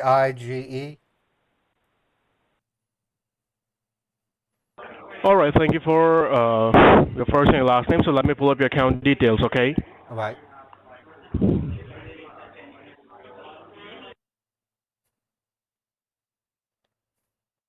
This is not how a bank rep would act at all. This dude's full of crap. All right. Glenn, you still there? Yeah, I'm still here. Okay, so I just pull up your account details in front of me, and so can you verify me the last four digits of your social or your date of birth so that we can make sure that I'm speaking to the right person? Well, my date of birth is March 3, 1969, and the last four of my social are 9496. I'm sorry? Last four of my social, 9496. Date of birth, March 3, 1969. All right. So let me tell you that, sir, as you were telling me that you have a checking account and a savings account with us, right? Correct. And a credit card. So you have two accounts. Right. So as I can see here that you have a personal checking account ending with 8137. Right. There is the available balance of $32,149 with 62 cents. Is that correct? That's correct.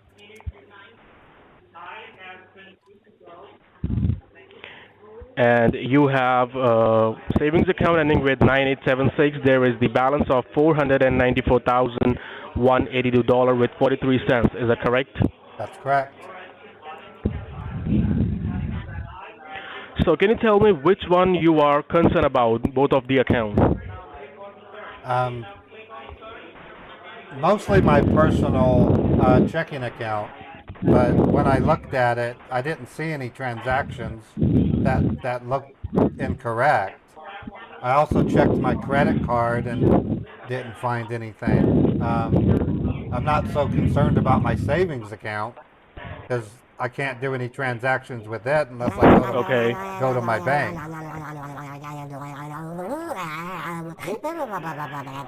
So as I can see here that your savings account, it's look fine, but from your personal checking account, I can see here, there is two pending transaction of 25,000 for What? purchasing bitcoins, and No. there is another, right. Well, we can't. No, Bitcoin. My wife and I are not allowed to buy Bitcoin. We signed an agreement with the state of Utah. So that did not happen. So do you know what is Bitcoin, sir? Yeah, I know it a lot. But when my wife brought home the NDA, if we get caught trying to buy Bitcoin, we can go to prison. We have an agreement with the Utah state controller. Bitcoin's not allowed. All right. So you were telling me that you haven't made this transaction and somebody did this transaction, okay, from your account. Is that correct? Right. We need to cancel it immediately because I can go to jail. We are not allowed to buy Bitcoin. No problem, sir. And under contract with Utah. Let me tell you that. Okay. So let me tell you that this transaction of $25,000 for purchasing Bitcoin, it will go through within the next 2 hours. Oh my God! You said there was another one. What's the other transaction? Okay. This is the same. The amount is same, but the merchant is different. The merchant is child pornography. 811. Oh my God! Child pornography? Really? Holy shit! Right, sir. Yeah, we need to cancel. So let me go ahead. We need to cancel these immediately. Both of them. The child pornography is a federal crime. The Bitcoin is a state crime. That's right. I could face 30 years in jail for this. That's right, sir. I need to cancel these. No problem, sir. Let me go ahead and talk with the dispute team. Let me go ahead and talk with the dispute team, and God forbid also I'm putting, if my wife, also I'm putting your account under high securities. If my wife catches wind of this, I'm screwed. Listen, Mr. I'm listening. So I'm putting your accounts on high security for next 48 to 72 hours, okay? So give me 2 to 3 minutes. Let me talk to my dispute team. I'll be right back, okay? Okay. And make sure do not hang up the call or do not disconnect the line because you are on a recorded line right now as you're talking with the Chase headquarters, okay? So, and can you confirm me your current address with a zip code, please? Okay, well, yeah, my mailing address is 533 East, 900 South, Salt Lake City, Utah, 84105. Okay, so just give me 2 to 3 minutes. I'll be right back, okay? Let me talk to them. I appreciate that. Thanks for your help. You're welcome, sir. Just stay connected. Okay, so I'm on a mission to dispel all forms of Bitcoin for obvious reasons. If they demand that I duplicate the charge using a cash withdrawal, I'm just going to say anything over $1,000 requires my wife's signature. So it's not going to happen. Now I can wire the money, but I can't withdraw the money. That's what I'm going to say. I'm not going to use the other one. I'm not going to press the fact that we can't buy Bitcoin. I'm just going to say, due to account restrictions, my wife would have to co-sign. And if she finds out about this stuff, I'm screwed. Because these guys are almost, I can guarantee it, they're always going to push for Bitcoin first. And I don't want Bitcoin. I want a bank. I want a U.S. bank. That's, I know, I'm a little, I don't know, I'm not being, what's the word I want to use? I'm controlling the scam. That's basically what I'm doing. Hey, Scott, thank you so much for the super chat. I appreciate that. Thanks for the support, everybody. And Fred, thank you for gifting a sub to Ashes to Ashes, as well as Rock This Mic, and a sub to Oliver Azeroth and Shine 7. Trapamung Mungo, thank you for resubscribing at 1 month for 2 months now. Big Warwick, 100 bits. Fred gifted a sub to Jessica and Sarah DeJarak. Thank you, Fred. Appreciate the support, everybody. You guys are my, collectively, you all form my employment, basically. I depend on you guys to make this possible. So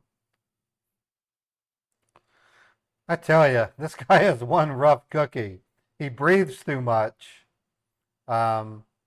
He doesn't know how to act like a banker. If I called my bank and I got someone like this, I would say, F you, I'm calling back. Have somebody call me who doesn't have a microphone shoved up their nose. Yeah, I have 35,000 bosses on YouTube. Actually, on YouTube right now, I have 37,673 bosses. And on Twitch, I have 16,764 bosses. So when I add those together, that's almost 80,000 bosses.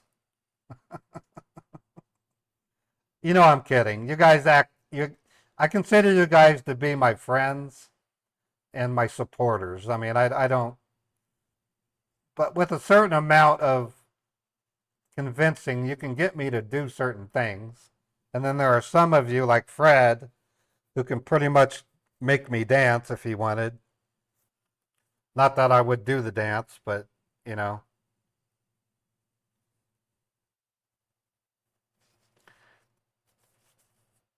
Hopefully the stream will hold up. I'm still going to Xfinity. I got to report my experience. And then in about 2 weeks, I'm going to have a subathon. And the subathon, it's not just a subathon, it's a memberathon, because it'll be an attempt to get more YouTube members, more Twitch subscribers, more Kick subscribers, and then Twitch and Facebook. I only stream the Twitch and Facebook for convenience. I do get some Twitch viewers. I'll give you an idea. Right now on Twitch, there are 5 people watching me. I can't tell how many people are watching me on Facebook, because Facebook's interface is pretty bad. Anyways, thanks again for your support, everybody. I've been doing scam baiting now for 7.5 years. I've been live streaming for 4.5 years. And Meet the Hookers will begin as soon as I can afford to only stream Monday through Thursday. I'm hoping after my subathon, I can begin production of Meet the Hookers. That's my hope. So I'm really working out the details on how the subathon's going to run. We're going to create an entire music album for Beethoven. It's going to start with the intro video of me announcing on stream that I need to get to the adoption center as soon as I can to get Beethoven before somebody else. Back then his name was Sakuna. And then we're going to create an album about Beethoven. It's going to be really cool. And I'm really looking forward to it. We're going to use Suno. But during the subathon, we're going to scam bait. We're going to scam bait for as long as we can. Then we're going to enter into creativity mode where we work on an album. And then we're going to play some games like What the Dub and You Don't Know Jack. And then toward the tail end of the day, I'm gonna pick a game. All right, thank you for staying on the line, Glenn. You still there? Yeah, I'm still here. Okay, so I just talked with the dispute team, and I'm sorry to inform you, we cannot cancel the child pornography transaction, but we can hold this transaction. We cannot cancel this. Okay, we cannot cancel the child one, and we can cancel the Bitcoin one. Okay. Oh, you were able to cancel the Bitcoin one. And the child pornography it's on. Okay, that's right, about. but the That child one's pornography we can hold on that. We can put. within what? I'm sorry. Okay, so you were able to cancel the Bitcoin, but you can't cancel. I'm saying that. But you can't. Why can't you cancel the child pornography? Child pornography, one? right? Why can't you cancel that one? Sir, first of all, the Bitcoin, which it's a very big platform of investments, okay? And as you were telling me, and we also telling you that the child pornography, it's a crime, so it's a very suspicious transaction, and it's on hold right now. Okay. So it's on hold. Okay, so first of all, let me give you some. Right. Okay, what's my move? So, what can I do first of all, what can I do to cancel it? I mean. Okay, so first of all, let me give you some information on this charge, okay? So, as I can see here that this charge was made early morning today at 4:33 a.m. And when this charge was made, we gave you an automated call on your registered phone number to verify if it's you making the charge or not. So, as it is a high dollar charge plus an overseas charge, you had two options. Press 1 if you recognize the charge of $25,000 going to pornography.com, and if you don't recognize the charge, then press 2. So we got 1 as an answer from your side, that too from your registered phone number. So if you have already authorized a charge, it can never be disputed or stopped. And you were telling me that your phone lines are also got hacked, right? Yeah, that's what the Microsoft tech told me. His name was Ryan Murphy. Okay, so let me tell you, sir. Okay, so let me tell you that. First of all, sir, at 4:33 a.m. in the morning, no banks were open at that time, and you were sleeping at that time also. Yeah. So that's why we gave you the automated call on your cell phone so that we can verify that you are making the charge or not for the confirmation. So as you're telling me that you haven't received any call from the bank and you didn't press 1 from your side, so that is the reason the hackers, they routed the call to their devices and they pressed 1 from their side, and also they must be smart enough to know the banking rules that we cannot give you a call manually on your cell phone at that time. Right? That's why we gave you the automated call on your cell phone. Oh, okay. That makes sense. Do you understand me? Yeah. All right. So now, also, I can do one thing here. I can talk with my fraud protection team about it. And let's hope they have some alternate options so that we can go ahead and save your money, okay? Okay. Appreciate it. So just stay on the line, sir. Just stay on the line. Let me talk to them. I'll be right back, okay? All right. All right, sir. Okay. All right. So I monitor the YouTube channel. It says you're not receiving enough video to maintain a smooth viewing experience. I'm refreshing it. Yeah, according to YouTube Studio, it says that it's not receiving enough bandwidth, but I'm not dropping frames. So I'm just documenting everything I can. It really sucks. In addition to scam baiting and having to control the audio, I'm having to document the condition of my network. It sucks. That means I have to pay attention to yet another thing. Okay, so he mentioned overseas transaction. That means he's probably going to want me to wire money to an overseas bank. I'm going to use the same argument. In order to do that, I have to have my wife's co-signature. But I can wire money to a U.S.-based bank. It doesn't always work, but we're going to give it a shot. Yeah, according to YouTube, it says error. YouTube is not receiving enough video to maintain a streaming experience. So I don't know why it's saying that, because I'm not dropping frames. So YouTube is kind of weird. This is a YouTube issue. It's not Xfinity.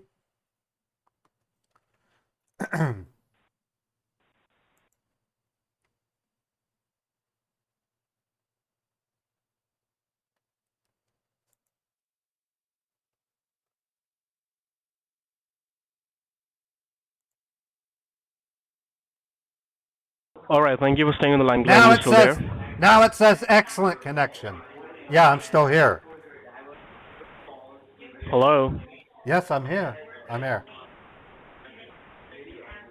I'm here. Okay, so I just talked with my fraud department, and right. So I just talked with my fraud department. So yes, they have given an alternate option so that we can go ahead and save your money. Okay. Okay. What's the option? So first of all, can you tell me, like, do you know what a duplicate charge is? Do you know that? In terms of banking, yeah, kind of. Years ago, I ordered a printer, and they charged me twice. So my bank called me and said, "Did you mean to?" Accidentally. Right, and then the bank said, "We caught this because you have two printers ordered. Did you order two printers or just one?" And I said, "I only ordered one." And they said, "Okay, well, we're going to cancel the other one," is what they said. Mm-hmm. That's basically what happened. Right. So let me tell you, in banking, duplicate charge is something when the charge is made twice for the same product of the same amount and with the same merchant. Okay. So let's suppose if you have purchased a t-shirt from Amazon for $10 and sometimes you get charged twice for the t-shirt from your bank. But when the bank charges you twice for the t-shirt, so they have the authority to contact you on your registered phone number and ask you. So if we get any duplicate charge, we put a hold on both the charges and call the customer to confirm whether the customer wants both the charges to go through, one should go through, or none of them should go through. So accordingly, we do it. So now in your case, we will have to create an encrypted duplicate charge. So when we do it, we will have the right to cancel the charge made by the hackers and reverse the charge made by you. So you will not lose anything. And once you have completed the duplicate charge, we will be allowed to put the hold upon the first charge. Do you understand that? Oh, okay. Well, no, that makes sense. That makes perfect sense. So how do I do the duplicate charge? Okay. Okay, so first of all, sir, as we know that the hackers made two transactions in your account for the Bitcoin and for the child pornography, right? So your child pornography is on hold. We cannot cancel that, but we cancel the Bitcoin one. Right. Okay. Thankfully. So we have proof, okay, because the admin, right? The admin, we have to show the proof to the admin that for the cancellations. Okay, so what you need to do is, first of all, for the duplicate, create the duplicate charge, what you need to do, you need to come down a nearest branch of Chase. Okay? All right. and you have to withdraw the exact amount in form of cash from Oh, your geez. checking account. That's not going to happen. Okay, for the create the duplicate charge. Okay, no, I'm sorry. my wife and I have rules on the account. Anything over $1,000 requires both signatures. I would have to call my wife to meet me at the bank in order to withdraw that amount.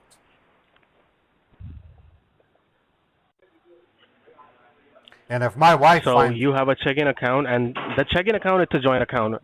it's a joint account, but because the savings account contains inheritance from my father-in-law's death a couple years ago, there's a stipulation of security.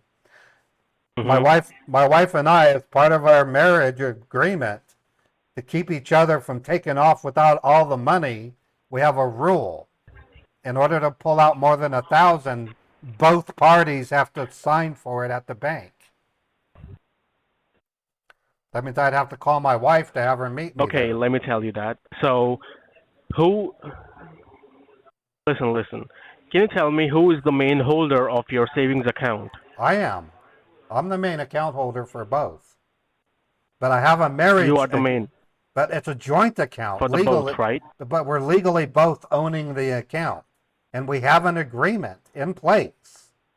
If she tries to go get more than 1,000, I have to go. Let me tell you that, sir. It's to keep us in case of a dispute, in case we get separated. We've made it to where it would be impossible for one or the other to drain first the of all, account. Do you understand? Okay.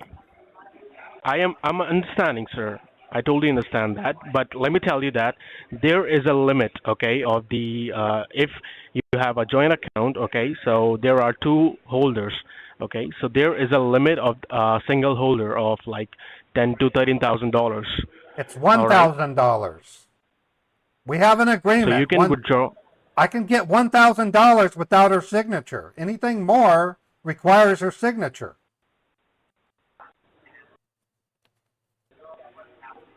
So, and from the savings, you also can withdraw $1,000 without her. It's any of them. The credit card, even. It's any of them.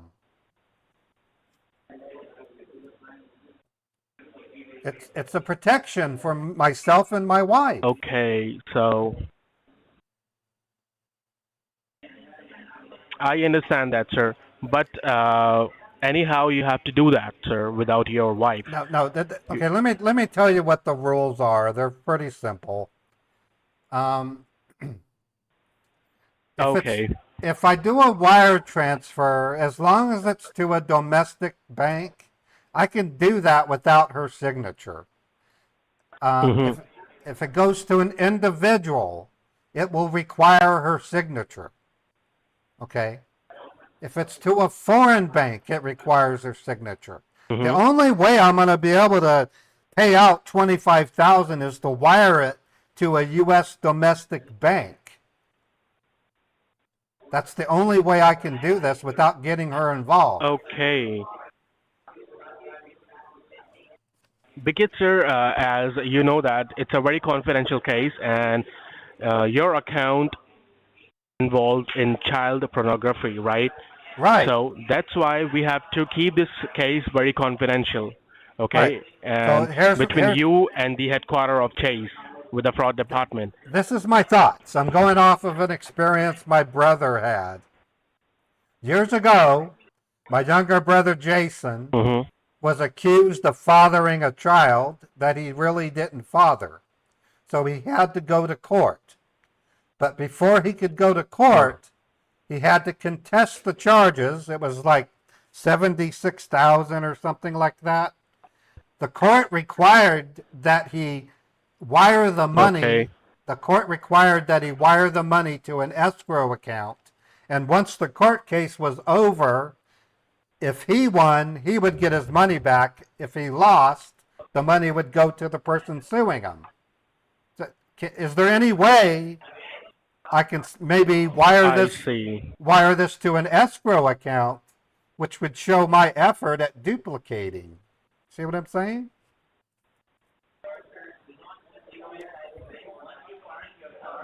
Okay, so let me do one thing here. Let me talk to my fraud department. Just stay connected. I'll be right back, okay? Okay, just keep in mind, I can send the $25,000 to an escrow account without my wife even knowing. If my wife finds out about this, I get divorced Okay, so just and we'll close our Chase account. So it's important that I do an escrow account. It's the All right. only. Okay. Okay, no problem, sir. Just stay on the line. Let me talk to my fraud department. I'll be right back, okay? Okay. Thank you. Thank you so much. You're welcome, sir. And can you tell me you live alone or you live with your wife? What do you think? What do you actually think? I'm saying, are you live? Uh, I'm No, saying that you live with your wife or you live alone. Of course I live with my wife. I'm married to her. We have 2 children. They're fully grown. She comes Okay, home. We so lay in the all right. same So give bed. me We have dinner together. We're not okay, separated. that's great. So let me go ahead and talk with the fraud department. I'll be right back, okay? Okay. What a strange question. What a fucking weirdo. I'm sorry? It was a strange question asking a man if he lives with his wife. The answers are going to be like 99% of the time, yes. No, sir. That's what men and wives do. Men, Okay, sir. married couples live together. You didn't know that? We share the same bed.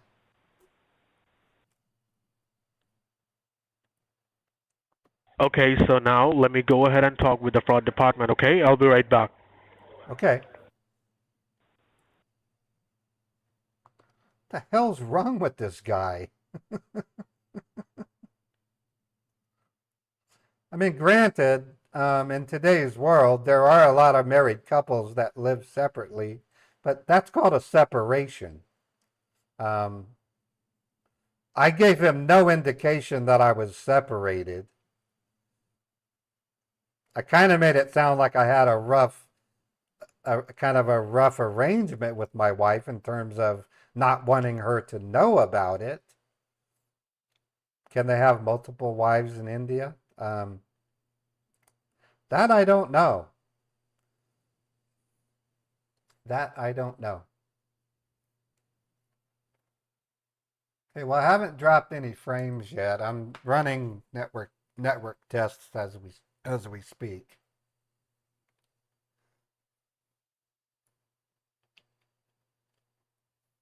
That guy's a weirdo. Now, one thing to keep in mind, folks, they're running out of banks. I've been having trouble getting Hawala banks from them, only because they just want Bitcoin. That's why he wanted me to withdraw the money.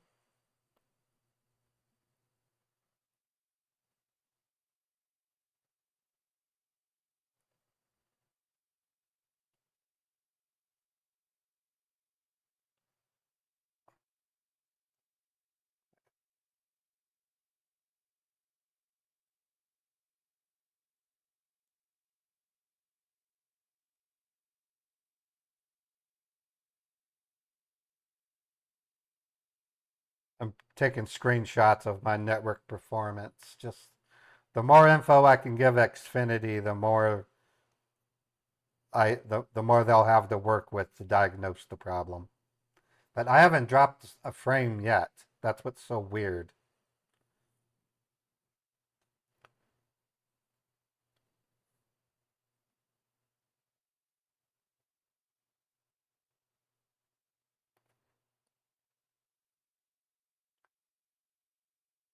So India allows polygamy.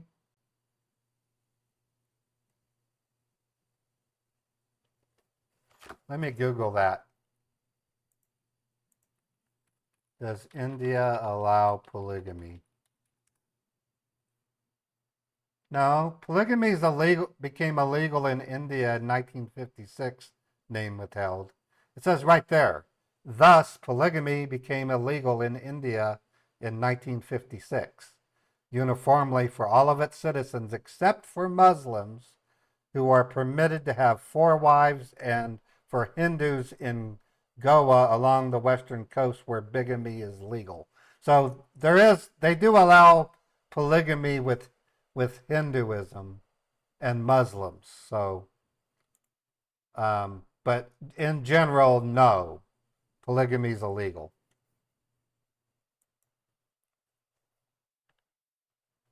So it's I won't say 50-50, but partially yes and partially no. Let's just hope this guy can come back with an American bank that we can report. Cross your fingers, folks. I want to get a hawala.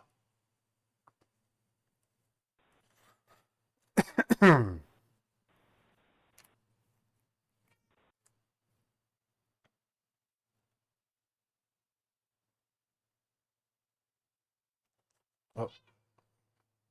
Come here, Boofus. Kitty Boofus. Boofus.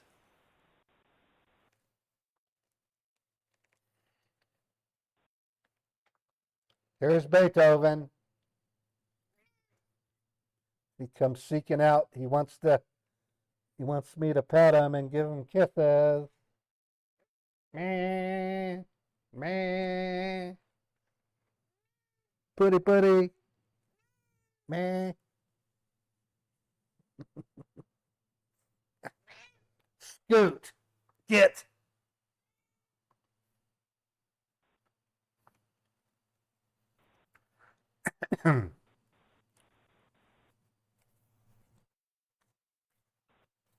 All right, Mr. Glenn, can you hear me? Yeah, I can hear you. Okay, so I just talked with the fraud department. So yes, we can do that. We can do a wire transfer. Okay. Oh, good. I'm all for this. If we All can right. take. So I'm going to provide you. Go ahead. Let me tell you that I'm going to provide you the details of the account holder's name, okay, of the bank. Okay. All right. We are going to provide you that to secure that amount kind of funds. Okay. So. All right. First of all, can you tell me, sir, do you know what is a NDA? Non-disclosure agreement. Yes, of course. That's right. Do you know that? That is the very reason we can't buy Bitcoin. So my wife and I signed an NDA with the state of Utah.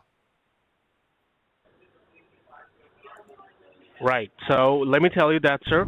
As we know that we cannot know, we don't know who is the hacker and who did the transaction, and you cannot disclose this case to any third person, even with your wife right now, because we don't trust anybody apart from you right now, and you cannot disclose this case to your local branch people as well. Let me tell you why. Because recently we have fired 3 to 4 employees from the different branches because they were caught leaking the account holders' information, okay? Oh, wow. Seriously? Well, okay, then are you saying... So that is the reason. Well, so maybe... now, let me... What I'm thinking... Go ahead. What I'm thinking I can do, depending upon the name of the bank and if it's a business, I can make up something. I mean... and then make it look like I'm doing business with them. I mean, is that what you mean? Right. If the bank people ask you, who is these, who's the, we are going to provide you the information of the holders, okay? So the bank people ask you, who's the holder? Do you know him or anything like that? You can tell them that he's one of my friend. He'll live with us, okay? He's my neighbor. He was my neighbor. Well, wait. Now he moved to another location. So if it's an individual, I can't wire to an individual. It has to be a business.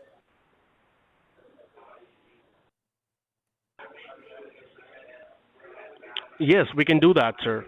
Okay, as long as it's a business, I can do it on my own. So without my wife's signature. So whatever the business is, Like if it's a fishing company, I'll just say that I'm investing in a fishing property. If it's a real estate, I'll say I'm making That's right. a down payment for real estate. I know exactly what you're saying. That's great. So, right, sir. So we are going to provide you the bank's details, Okay. okay, and the person name. All right, everything we are going to provide you that. All right. Can So can just stay can connected. Let me ask you for the information. can you text it to me?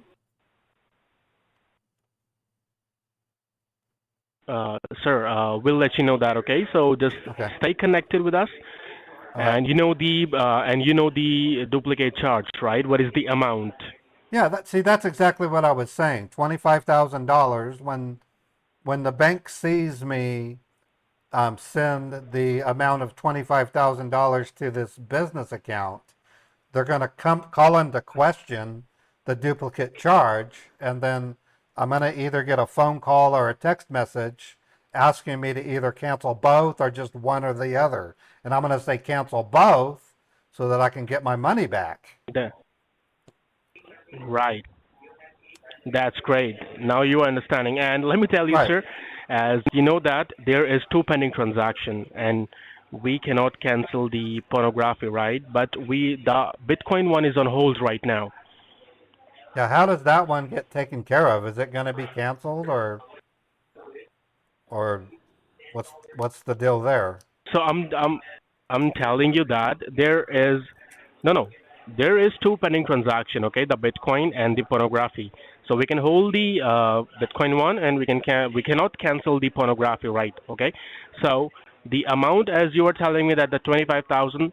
So in total we have $50,000. Right. 25, because there is two pending transaction. So Okay. what I So can just what be I on bit hold. could Stay connected. could I send Go 50,000? ahead. Can I wire 50,000 to the business escrow, and then it will call it a duplication, and I can cancel all and get all of it back? Is what I'm wondering. That's right. Okay. No, I'm willing to do that. So How long does that take? I mean, now I want you to just grab a pen and piece of paper. I have pen and paper.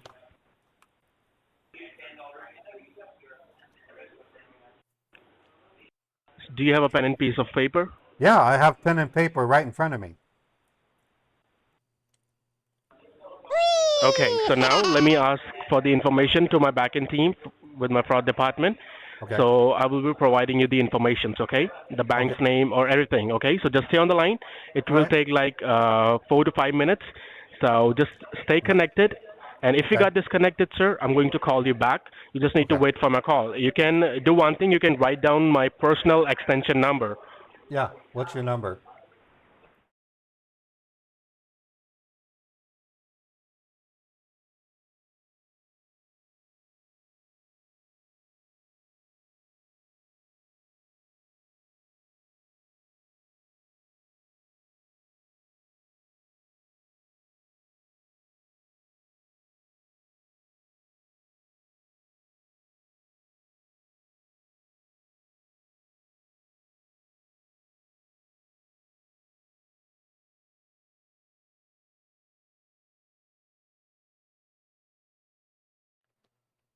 Just stay on the line. I'll be Okay. right back. And I Yeah. want you to save this number as Victor Hamron from Chase headquarters on your Okay. cell phone. Okay. You got it. I'm doing that now. All right. So just stay connected. I'll be right back. All right. Okay, the idiot gave me the exact same phone number as the tech support guy. Just stay on the line, sir, okay? Okay, I'm holding. I'm hold. I'm in fact, if you wouldn't mind, I'm gonna make myself a quick sandwich. I'm gonna put you on speaker and put you down on the desk, okay? No problem, sir. That would great, okay? No Yeah. problem. Just call me out and I'll hear you. I'm just gonna make a quick sandwich and then we'll continue. Okay, sir. Thank you. All right. Thank you. Look at the top of his head. Okay, see, yeah, the idiot gave me the exact same callback number that the tech support scammer did. So these guys have some loose screws. They really do. Based on the original number, the way that I got it, I was on my Galaxy tablet, and I went to what I call a golden link, and it said that my phone was infected. So I then called them and said I got a pop-up saying my computer was blocked. They're not, this particular group is not used to going this route. So I'm not surprised they made that mistake. They like to log into your phone remotely and steal money through Zelly. So I'm going to get a Hawala from a scamming group that normally does Zelly or PayPal. So that's kind of a good score, I think. And he might give me 2 banks, you never know.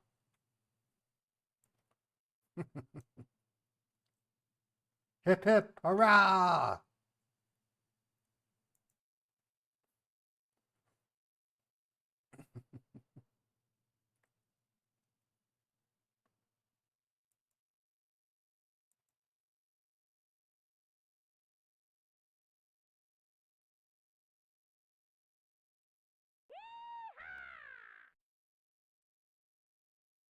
Oh, Streetcar, thank you for the 5,000 bits. I appreciate that.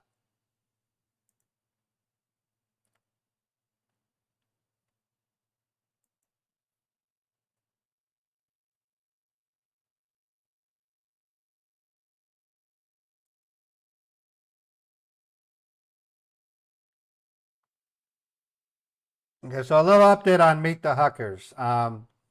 This is what I'm planning.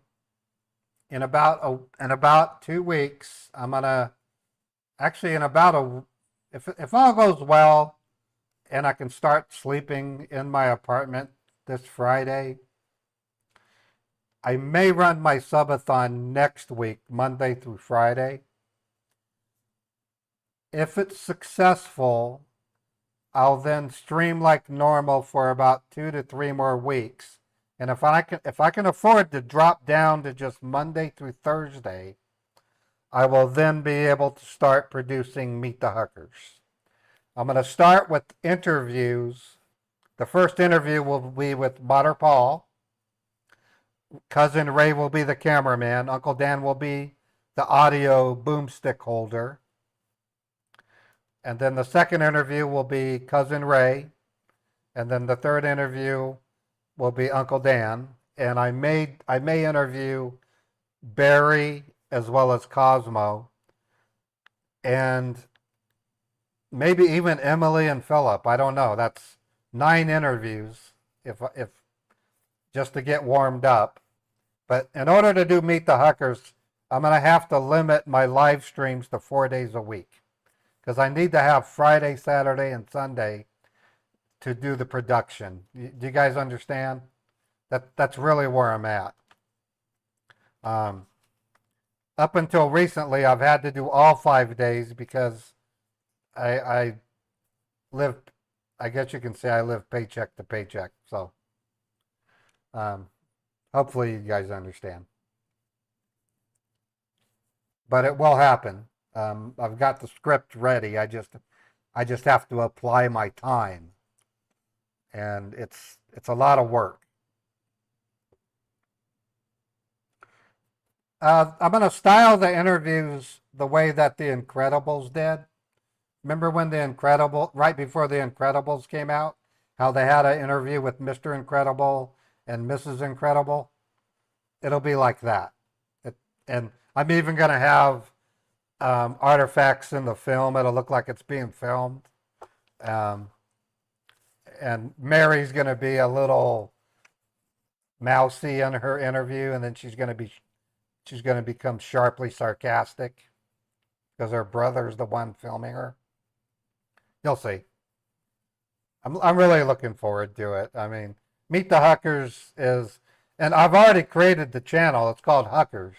I just don't have anything uploaded to it yet. So So far, we haven't dropped any frames, so yeah, on YouTube. YouTube is my main is YouTube is my home base, I guess you can say. But Twitch is where you want me to. Okay. Okay, today's song on the road trip will go for Streetcar Chris.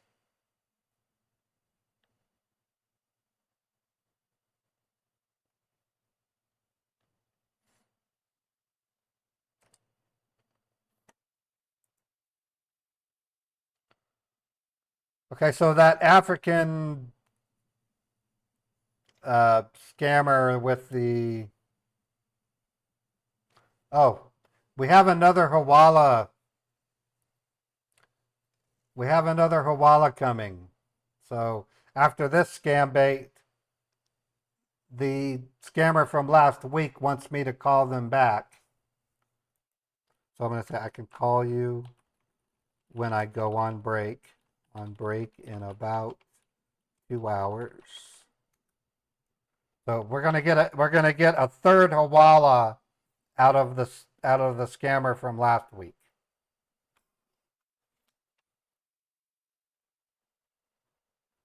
That's good stuff.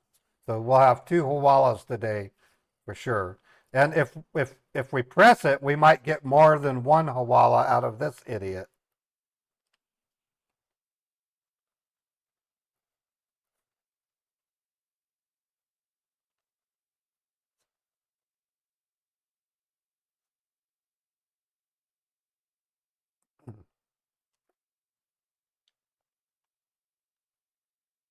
Okay, just to let you know I'm back. I'm sitting at my desk with my sandwich.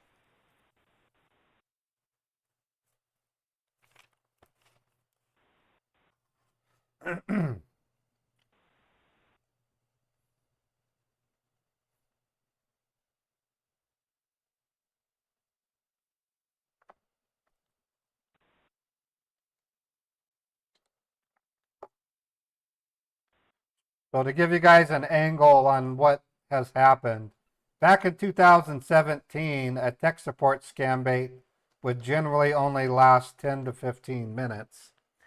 Lovely Lady Anna, thank you for the super chat. I appreciate it. Lunch is on me. Enjoy. Thank you so much. All right, Glenn, can you hear me? Yes, I can hear you. Yes, I can hear you.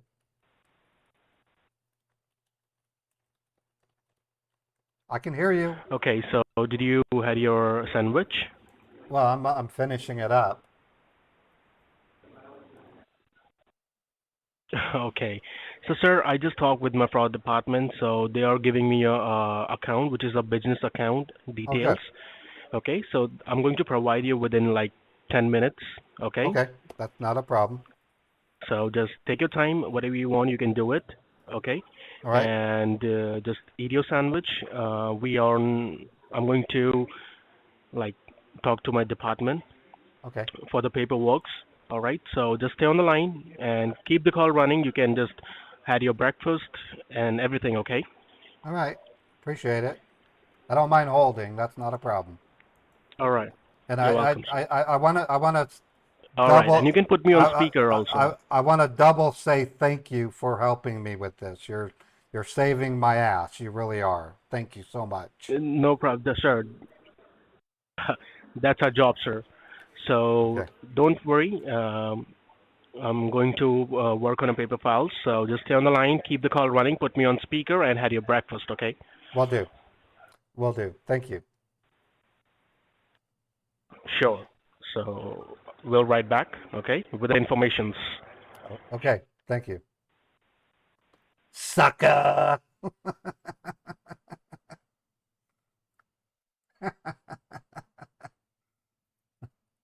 Yeah, I'm kind of evil. I'm kind of evil, but in a good way. I'm committing a acting. That's what I'm doing. I'm acting. I'm not being fraudulent. I'm acting.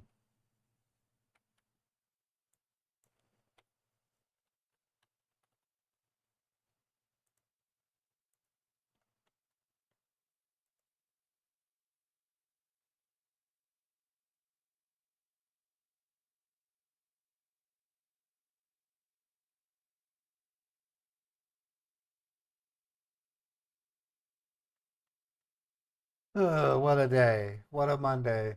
Did you guys have a great 4th of July? Did you do barbecues and things like that? Um, I was staying at the motel and I actually went outside and live streamed and showed off the fireworks. It was really cool. There were fireworks all around me where I was at. I love fireworks. I think they're great. You had a great 4th with barbecue. That's cool, Soul. I had Del Taco. I've been eating Del Taco lately. I don't know why. It's cheap and it doesn't taste too bad. I like it better than Taco Bell. I don't I used to say Taco Bell, drink your meat. That's because it's just decent. It doesn't match the quality of a street taco by any measure. But it's inexpensive. This morning I bought a breakfast burrito for $4. I guess that's cheap. I don't know. You like the funnel cake fries? Well, they make hamburgers at Del Taco also. I've actually had a cheeseburger from Del Taco before. Taco Hell. Yeah, Taco Bell, there's just something about the meat. I really I don't know. Maybe it's because I've had too much Taco Bell. I have to admit though, I do like the Taco Bell Soft Taco Supreme because they put sour cream in it and it does taste pretty good.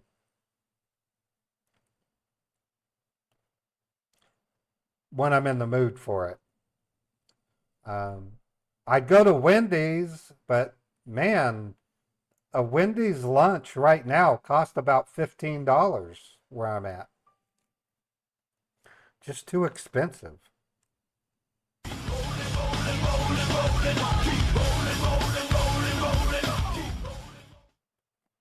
Love your sticker, Billy.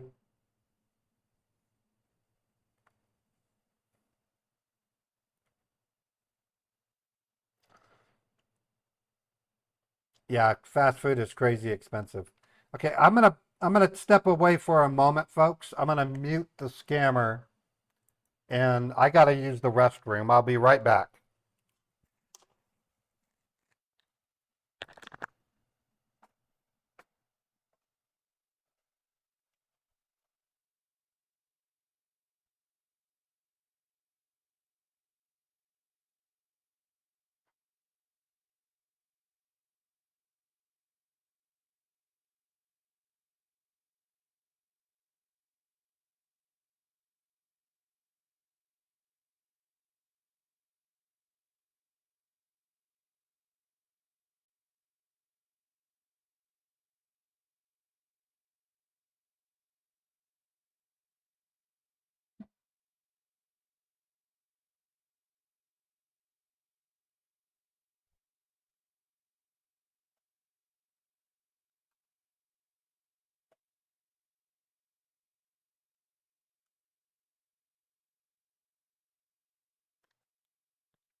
Okay, I'm gonna unmute the scammer. All right, we're back.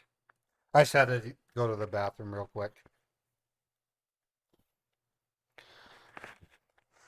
Okay, now with regard to refund scammers, the changes that I need to make in order to do refund scams, I'm gonna have to come up with an old person voice, and I need to make a new bank, and then I'll be able to do the refund scammers again. But I have a sneaking suspicion they're going to be major Bitcoin people. But usually the refund scammers go for such large amounts, a wire transfer is almost always inevitable. So I'm going to have to create another bank. I really can't do that right away. I have to get a developer. I'm hoping maybe Evan.pro can help me retrofit my Cypress to look like Heritage Bank or maybe some other credit union. But But then the flip side, I have to come up with an elderly person's voice. That's not the easiest thing to do. Maybe I should talk to Deo. Deo is really good at that. I don't want to use the megaphone tactic that a lot of scam baiters use because I think it's overused. I want to have an actual, I'm trying my best if I can. Yeah, Deo's a true vocal actor. I love Deo. The other ones they use megaphone. It's a megaphone with some kind of setting on a filter that makes it.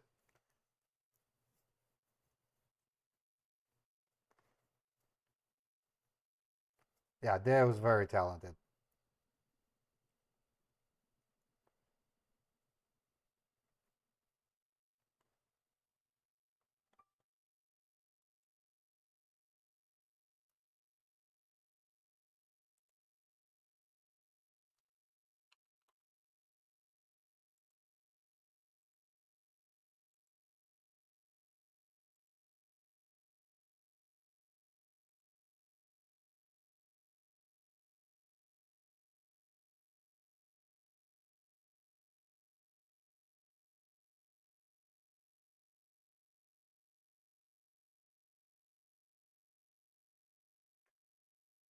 No, I currently work in my studio during the day, but around 6, 7, or 8 o'clock at night, I'm I'm going to be staying at a Motel 6 until Friday.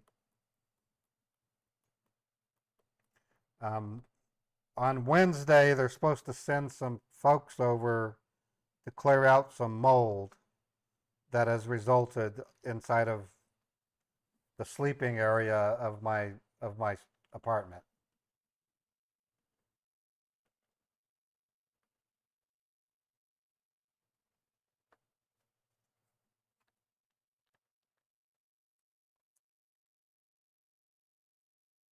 Okay, so the reason why he hasn't given me the bank yet is they it's more than just simply getting the name of a business and a bank account. They have to confirm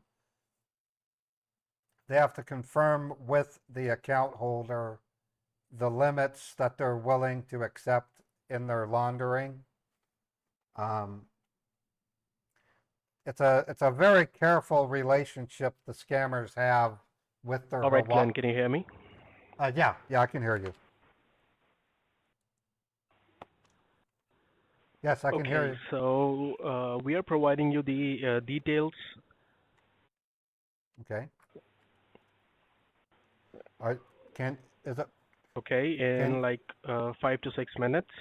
Okay. It's a business account. Okay, I can wait 5 minutes. All right. So do you know any? Right. And do you know any big branch nearby you? Yeah, A big branch. Yeah, the one I go to is on 3500 South. I can give you the address the one I go to And is at 3500 South. It's the biggest branch in my close area. okay, so let me tell you that. Okay, so let me tell you that, as you know that there is time, okay, of 10:13 a.m. right, Yeah, at your that's about place. 10:30. Well, So we have to do this transaction. We have to do this transaction before 12. oh, Okay, if that's we'll not do a. the transaction before 12, they will initiate immediately. It's a 10 to 15 minute drive. It doesn't take long. If you can give it to me in 5 minutes, we'll get to the bank Right. before we'll be there in time. Shouldn't be a problem. Right. And if the bank people ask you, like, do you know this person? Do you know this person, or do you know this account? So what are you gonna tell them? Well, it really depends on what you give me. So, if it's a realty agent, I'll say that I'm investing in a property. If it's a manufacturer, I'll say that I'm buying something. If it's a investment portfolio, I'm making an investment. So it really depends on what you give me. And then I can, maybe you and I can come up with a great way to say it. We need to obfuscate it, is what you're saying, which is fully understandable, especially if you had to arrest Right. if you had to arrest Chase employees.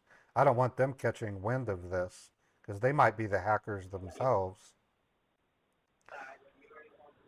I mean, I hear about that So, from time like, to time. apart from you, is there anyone who can access to your accounts? Just my wife. But what I was Just your planning, wife. Okay, I well, understand that. okay, So no problem. but there's no worry because my wife is a critical care nurse that works for university in Salt Lake City. So when she reports to work, she has to turn her cell phone into security, and she doesn't get home. She doesn't get home until 7 p.m. tonight.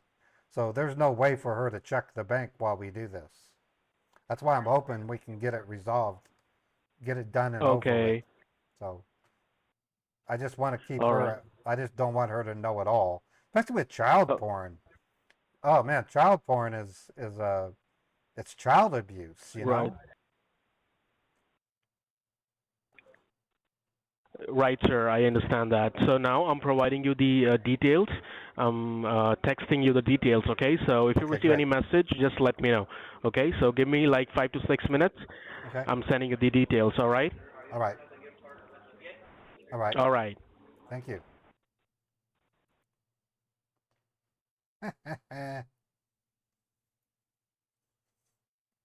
Now, for those of you who aren't really familiar with what I'm trying to do, getting a Hawala address from these scammers is the penultimate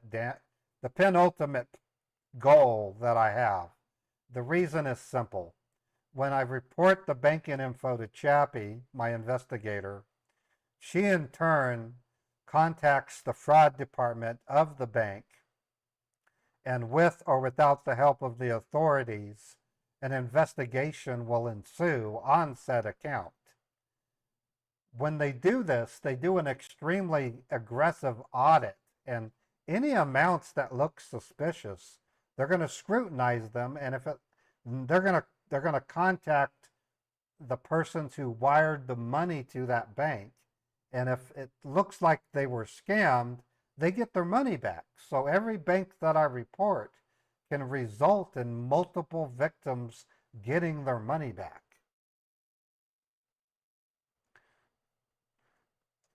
That's the magic of reporting a Hawala. On top of that, the business that is lending itself out to do the money laundering has to make themselves available on some kind of social media platform, or they know somebody in their circles. When that person gets reported, they have to talk to the federal government. They can get in a lot of trouble. The wire fraud is a severe penalty in the United States. The relatives of that person, whether it be their wife or their children, are going to then go to whatever social media account and say, look, my dad just got arrested because he listed himself at this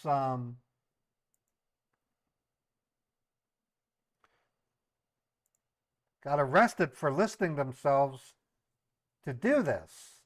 And so what it does is it discourages other American businesses from taking this serious risk. And then the final payout is this idiot who gives me a Hawala gets a kick in the nutsack for giving up a valuable resource. So it's a win-win-win scenario. Plus, I've wasted the scammer's time, an hour and 50 minutes so far. So that's why I have so much patience for this.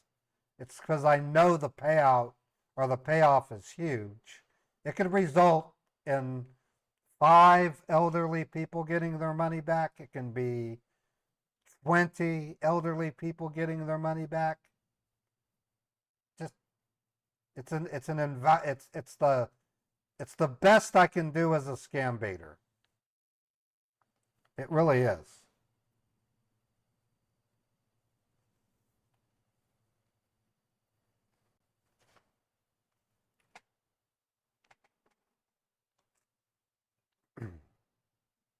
Anyways, if you have any questions, now's a great time to ask them. Stephanie, 39 months. Stephanie Humphreys is well known in the scam baiting community. She attends several scam baiting streams. She furnishes phone numbers for people to call.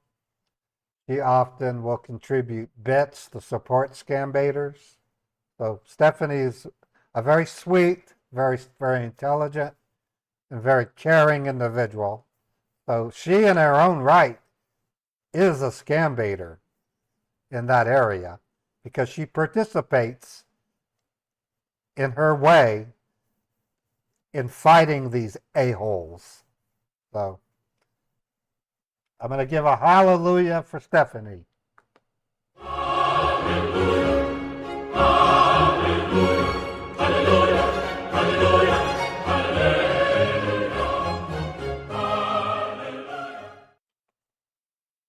And each and every one of you guys also are participants in this mission. By coming to the live stream, you're giving me the confidence to carry out the scam bait. And it's my hope that you also turn and tell your friends and families about what we're doing.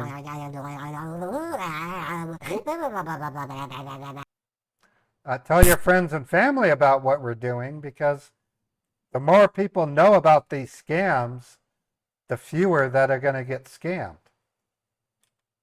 So it's very important that we spread the good news.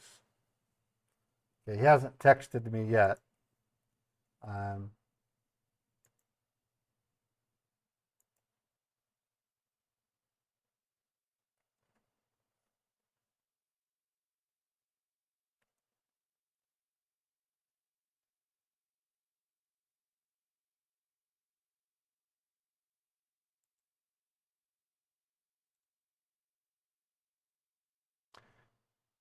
And just so you know, I'm staying at a Motel 6 in the evenings. I spend my day here in my studio apartment. I just can't sleep here until the people come over to remove whatever mold that's present. They're supposed to do that on Wednesday. And then by Friday, I should be able to stay in this apartment again. I had to throw away a $600 mat, a $600 bed over it. I mean, it was, wasn't happy about it at all. And to get me by, I bought 2 inflatable air mattresses. And the reason why I bought 2 is because Beethoven's going to pop one of them. We had some kind of pipe explosion. I don't know if it was we don't use gas here, so I don't know what happened. But one day I woke up at 2 a.m. and there was water everywhere. Just all kinds of water. And I panicked and I started moving equipment away from the water. I set down as many towels as I could. And then the following morning, I went down to see the building manager, and it just turned into this god-awful mess. I said, so what do you want me to do? I can't sleep here. And they said, well, find a motel. We'll help you pay for it. So I picked Motel 6 because the Motel 6 here is a really good high quality Motel 6. It's nothing fancy. There's no microwave or fridge. It's just a bed for me to sleep in. They're not reimbursing me. They prepaid. They're paying for it.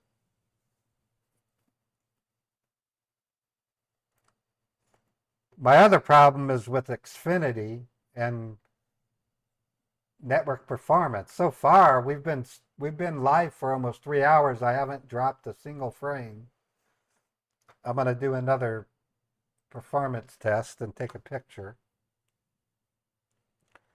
I still have to go see Xfinity today because at any given moment, the network could drop and I would have to stop and restart the stream. That's has been what's happening.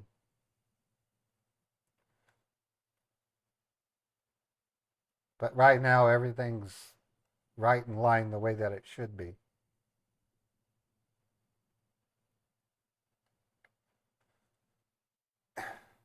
I'm really concerned because I pay $150 a month for my internet that I use for streaming.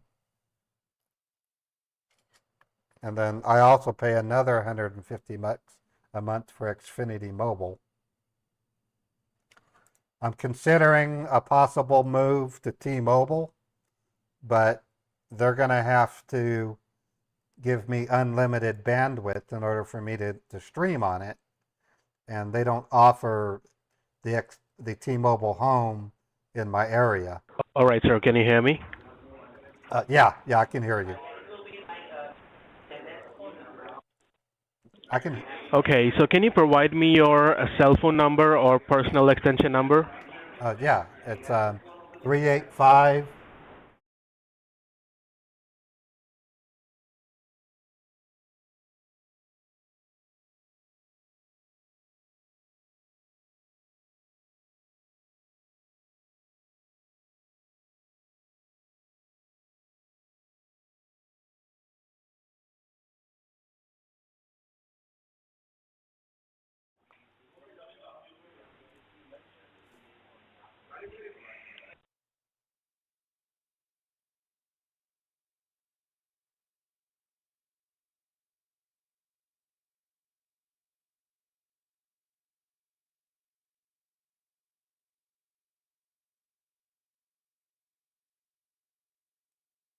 All right, can you check your text message? Have you received any message?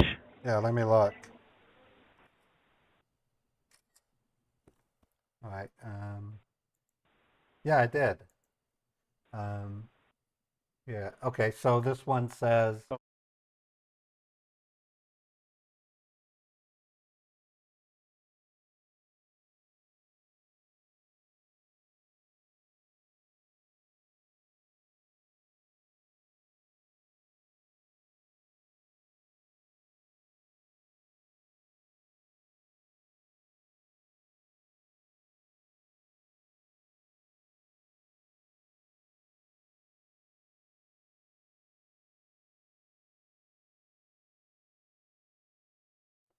What kind? So give me just 2 minutes. Let me talk to my fraud department, okay?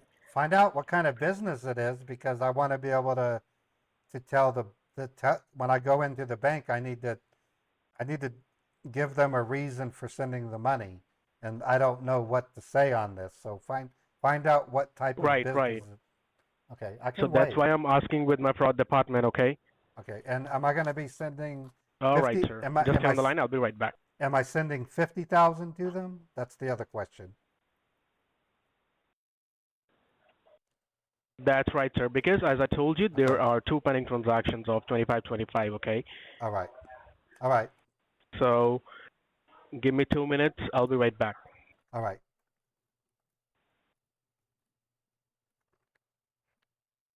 Kanahawala! 50,000!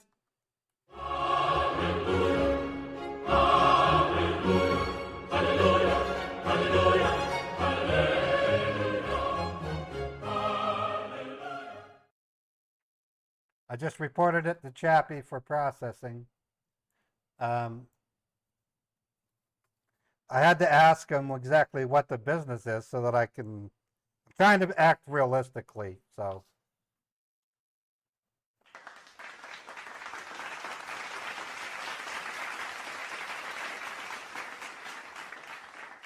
No, gigabit internet's not 150 a month. It's usually like 90 a month.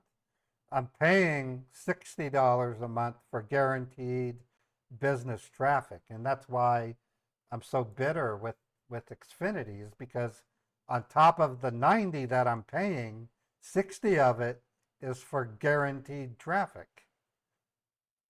I've been doing that for 4.5 years now, and it's gone to, I hate to say it, but it's gone to shit the last month. And I gotta go into the Xfinity office today and explain that to them. I'm gonna say for 4.5 years, I've been paying you an extra $60 a month for guaranteed traffic. Right now, my download is 987 megabits per second, and my upload is 43 megabits per second. That's what it should be. And I'm not dropping any frames. Okay, so All right, Glenn, can you hear me? yeah, I can hear you. All right, so you can tell them it's the business is personal.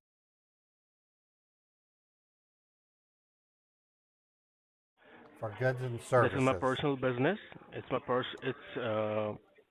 Okay. That's right. Okay, but it's for my personal. Okay. Okay, I need to. I'm gonna because I can't take the. I can't. I can take the phone in the. I can take the phone in the bank, but I'll have to put it in my pocket.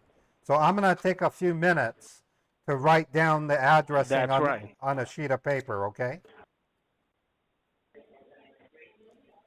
Right, and just backside of your paper, you have to write the amount as well. Right, I will. $50,000. Okay, give me 5 minutes. That's right. Okay, thank you. Okay, no problem. Okay. All right. All right, so we got definitely a Hawala. He wants me to do goods and services, which is kind of weird and vague, really vague.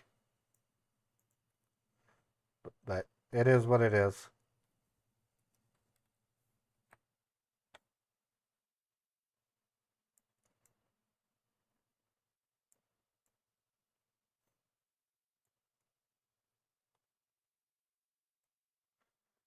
Phew, boy, what a day. At least I haven't dropped any frames. I see that's part of what I have to tell Xfinity. I said, today I streamed for a straight 3 hours without a single dropped frame, but yesterday I streamed for 30 minutes and I started dropping frames. What's the point? What's the deal?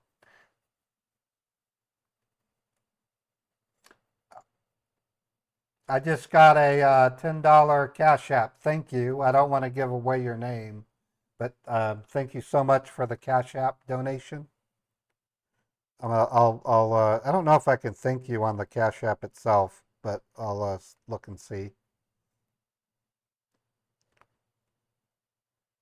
So if you're in chat, you just gave me $10. If you want to acknowledge it, then I'll call you. Then I'll thank you publicly. Oh, was that you, Stephanie?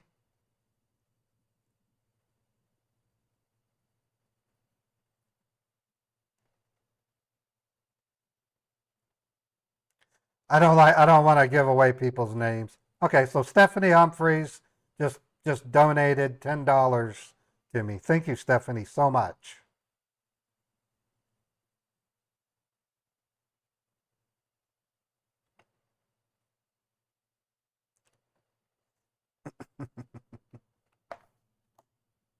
I have to be careful with people's names. I don't want people to be uncomfortable with me giving their name out. We live in a day and age when doxing is a big deal, as you might know, as I know.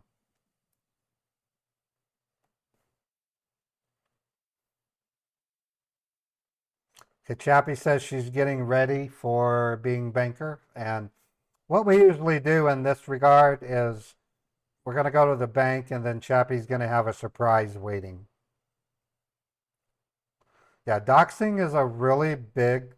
I honestly think they should make it a federal. Well, yeah. I think it should be a federal crime. I really do. And it's only because often doxing can come from a different state. But the person who doxed me was in the UK. So what do you do? But doxing is real. Without getting political, even our own Supreme Court justices have been doxxed. So, could you imagine being a judge and getting doxxed? Do you know what the ramifications of that would be? If you're a judge and someone doxes you, you're going to get protesters out your house. Or you might get a criminal that tries to take you out. It's shameful for people to dox people. Okay, are you there? Yes, Glenn, I'm here. Okay, yep. What was your name again? I want to make sure. I know Ryan's name, but I didn't write your name down. Victor Hembron, sir. Victor Hembron. How do you spell your last name, Victor? Hembron, sir. H as in Henry. Mm-hmm. A as in Apple. Okay. M as in Mary. R as in Romeo. Okay. O as in Oscar. N as in Nancy. Oh, Victor Hamron. Okay, thank you, Victor. Okay, I'm all suited up, or not suited That's up. right. I'm ready to go. Do you want to go with me to the bank, right? Okay, so now. I can keep you on the phone. So, right. So we have to stay connected. Right. We have to stay connected. Okay. And once you're inside the bank, you can just keep your cell phone in your pocket, and you can just talk to them and tell them that I wanna make a wire transfer. Okay. Okay. And it's going to be for goods and services. As you know that in your checking account you have. It's goods and services. So. Good and services. Right.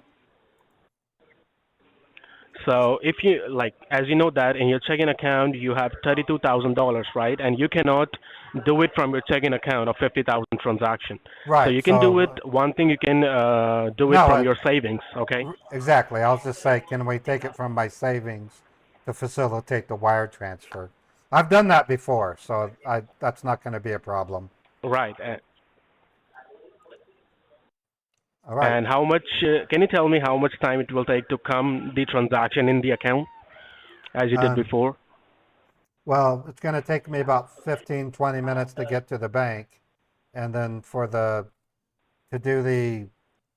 invoke the wire transfer, that's pretty much instantaneous. So I'll get a receipt. I can, in right. fact, okay, no problem. I can also have them take a picture and email me the copy of the receipt, so I can send it to you if you'd like. That's right. Okay. So now, sir, I want you to get dressed, and once you sit in your car, just say hello to me, and don't forget your identifications, okay? Like your passbook, checkbook, or your debit cards, everything, okay? Okay. Yeah, I just need a few minutes. I just gotta get my cat inside and then put my shoes on, and I'm ready to go. Give me about 2 to 3 minutes, okay? And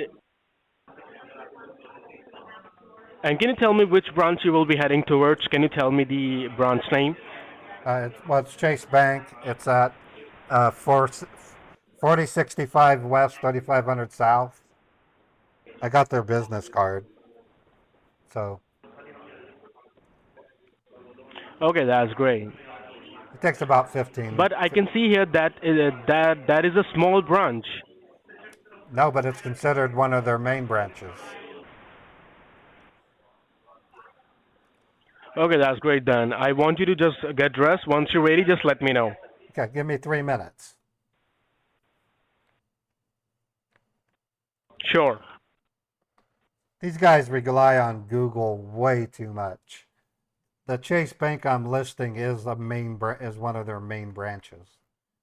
3500 South in Utah is a business loop. So any bank on 3500 South is serious stuff. I'm looking at a picture of it, in fact.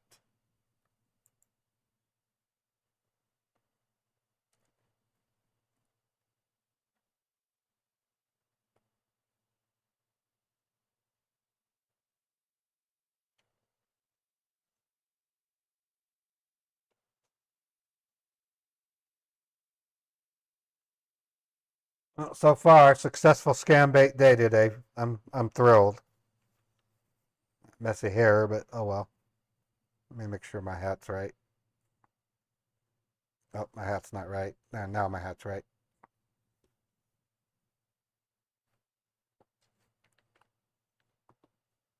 Okay, I think I'm good. Are you there? I'm sorry? I'm ready to go. I'm ready to go. Okay. So once you sit in your car, just say hello to me. All right. Heading out now. And can you tell me, sir, how much battery percentage you have on your cell phone?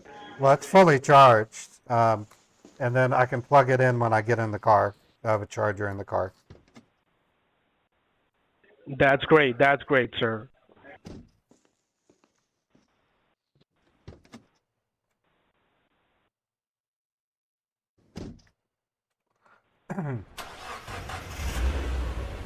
All right. I'm going to plug it in and set you down on the seat, okay? Put you on speaker. All right, sir. Okay. Once you reach at the parking lot of the bank, just say hello to me, okay? Okay, will do. Will do. I'm going to set you down now. Okay. Thank you. All right. We're on our way to the bank. La-di-da-di-da-di-da-di-da-di.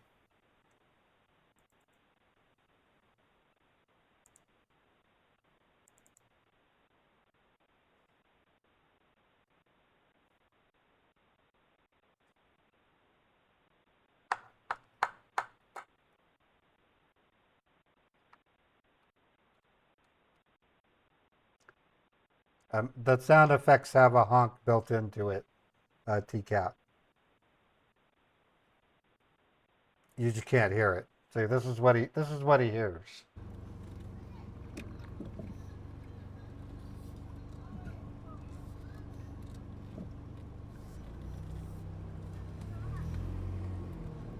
Well, that's because I don't want to flood you guys with car sounds. So I turn it off so that we don't have to hear it. We can listen to music instead. That's why, Terry.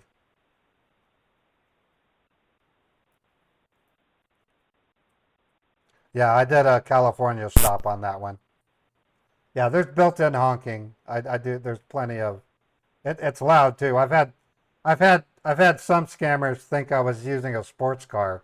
It does get kind of loud.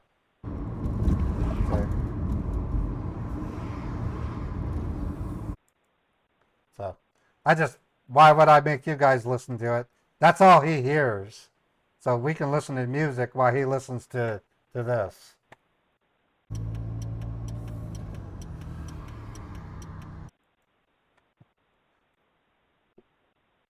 Yeah, it is realistic because I recorded myself driving a car.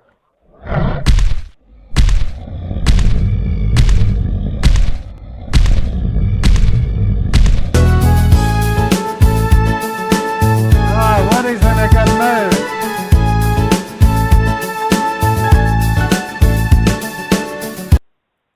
Okay, so today's song is dedicated to Streetcar Chris.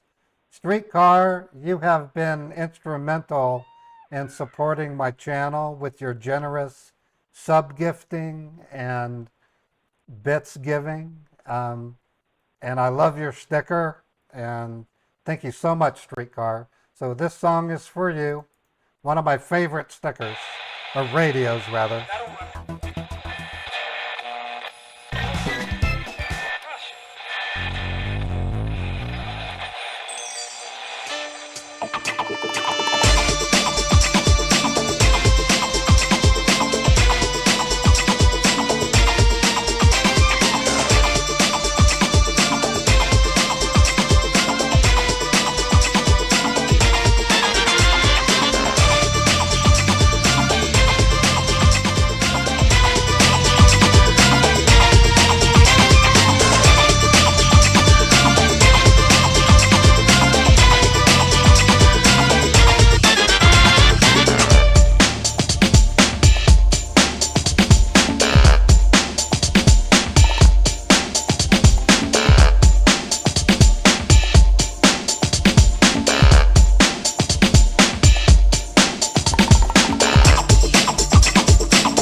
Mandy, 10 months. Thank you.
All right, so I'm checking with Chappie to see if she's ready for a test phone call.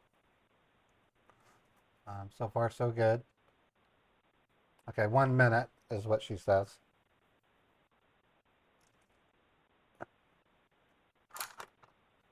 Okay, so yeah, she's muting the stream so it doesn't echo. So far, Xfinity has met my expectations. No dropped frames. So I'm just going to go in and talk to them about the inconsistency that they've been giving me, and see if they can do anything about it. That's all I care about.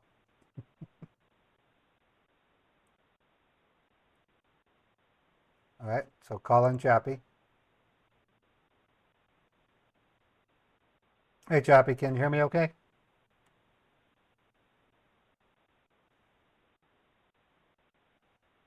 Chappie, can you hear me? Yeah, we can't hear you. Oh. Okay, so Chappie's getting things ready. Oh, they will, SM9. I had Xfinity has been a good internet provider for me. Richard William, 5 months. Thanks for being a member of the Scambait squad and for the kind comments. Yeah, Chappie and I make a great team.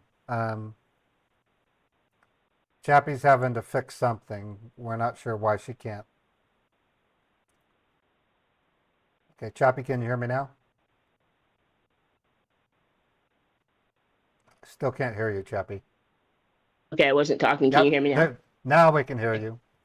All right. Hey, All this right, is camera, so I didn't want to say anything. You want to take a moment and give everyone an idea of what's going on in your in your side?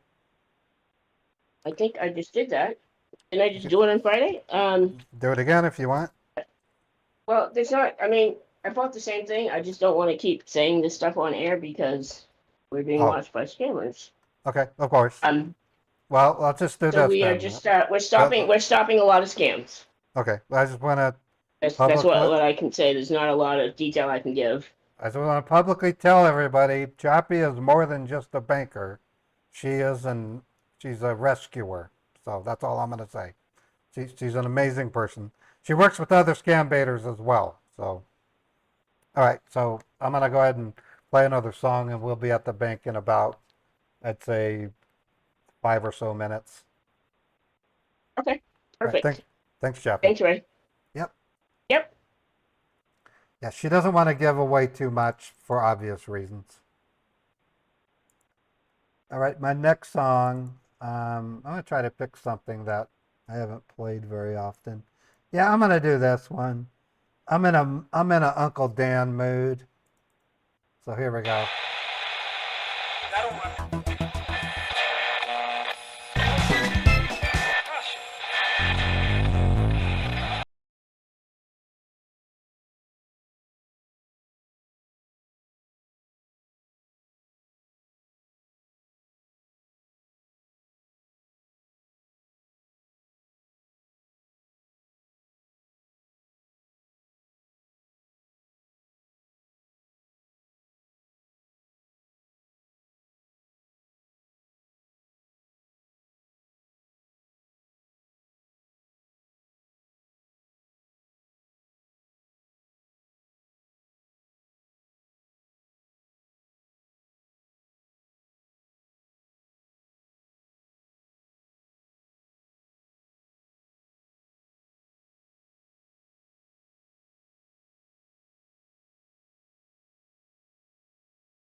Dan is a character in the Huckers family, if you didn't know. So he sounds like this. What the hell? What the hell's going on? You is a scammer, and you're gonna go to hell. Okay, I can be quiet. I can be quiet. Just kidding. Anyways, so we're almost there. I'm gonna listen to the drive.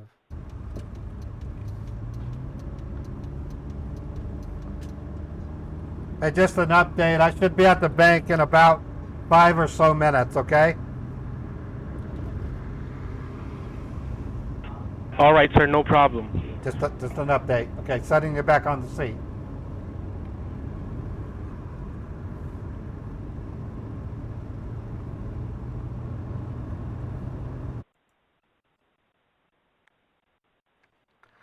All right, some of the reason why I do the drive with the music, folks, is I want to make it real to the scammer.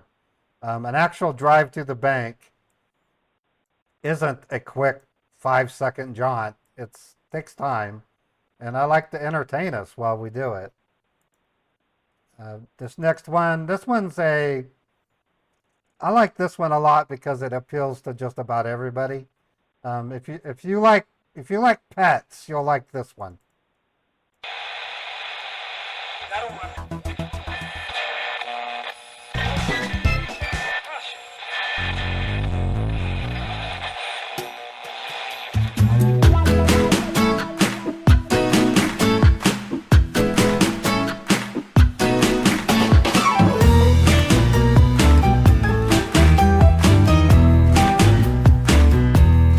Gotta love pets.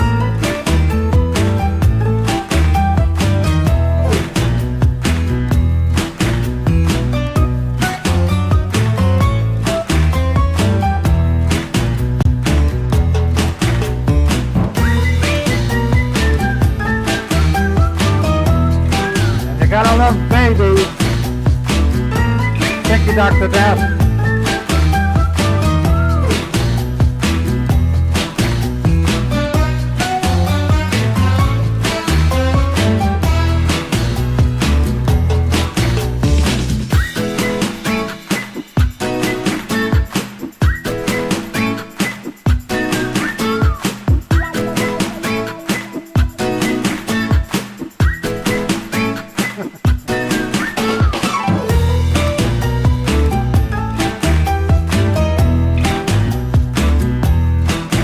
Thank you, Richard.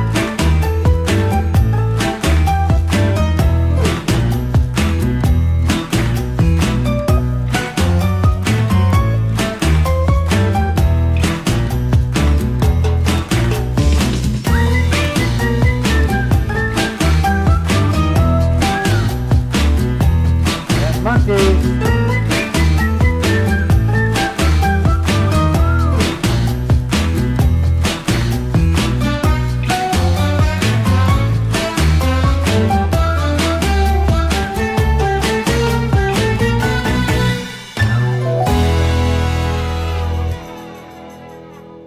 No, I make the music loud for a reason. I mean, Harry, I'm fully aware of the audio production in my stream. I've been doing this for 4.5 years, so, you know. All right, we're almost at the bank. I'm going to speed it up just a little bit, and then let me put on the audio so I can guide myself.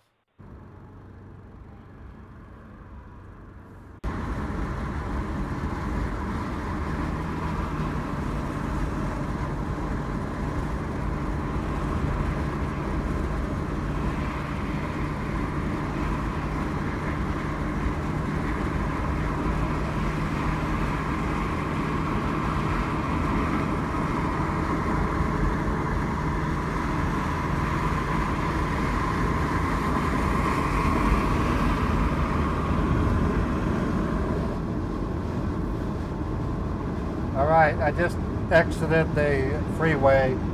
I should be at the bank in about 2 or so minutes. All right, sir, no problem. So once you reach at the parking lot of the bank, just say hello to me, okay? Will do.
So I'm documenting the connectivity on my stream. So, like I said, it's performing flawlessly right now. And when I go see Xfinity,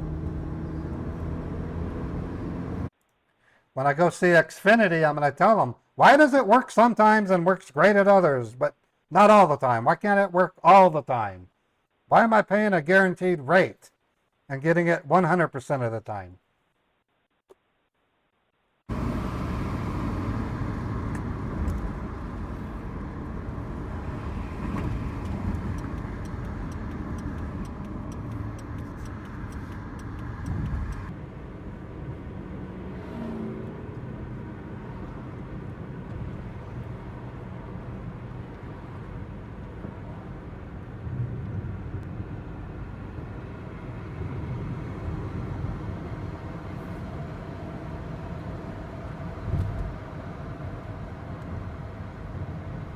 All right, I'm pulling into the parking lot.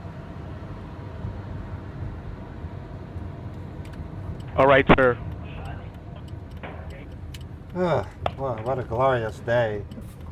It's been hot lately, but today it's a little cooler. I understand, sir. All right, okay, I've arrived.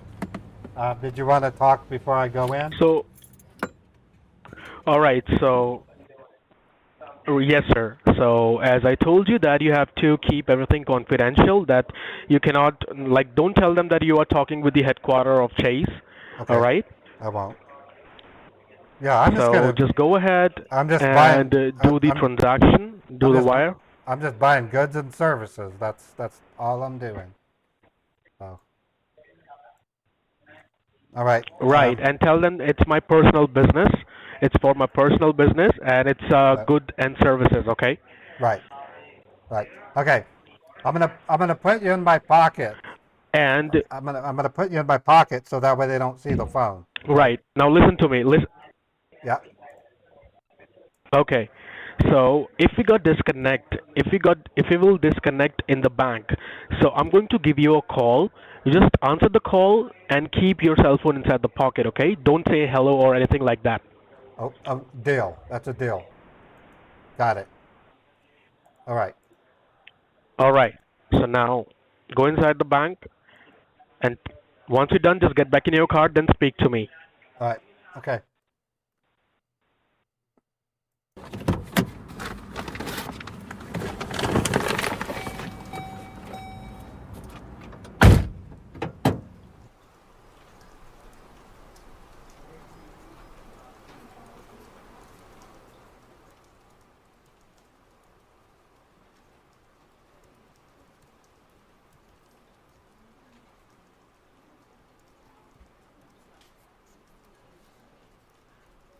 Yeah, it's a lovely day out here. Thank you. I appreciate that.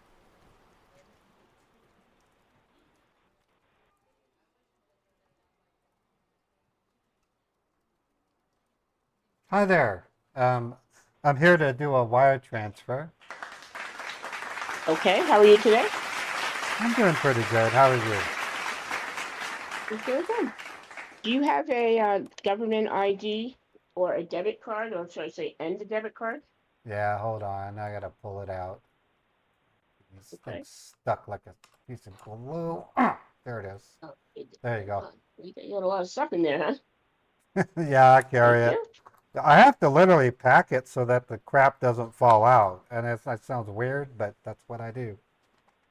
And Well, you gotta be careful, because I had a cousin with a big wallet like that, and he wound up literally hurting his back and needing back surgery, because when you sit on your wallet, it shifts your spine.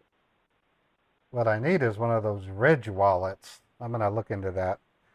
Here's my my Chase bank card. And How much are you going to be wiring today? $50,000 Renos. Oh, okay. All right. So, are you aware of the IRS 8300 form? Yeah, I know there's a form. I didn't know the number though. But yeah. Yep. Yeah, I know. Anything over 10,000, but it's all automated now. So let me just log in, and I'll go ahead and fill it out on my end. Okay. And I'll flip the monitor just so you can see what I'm typing. Hold on. Cool.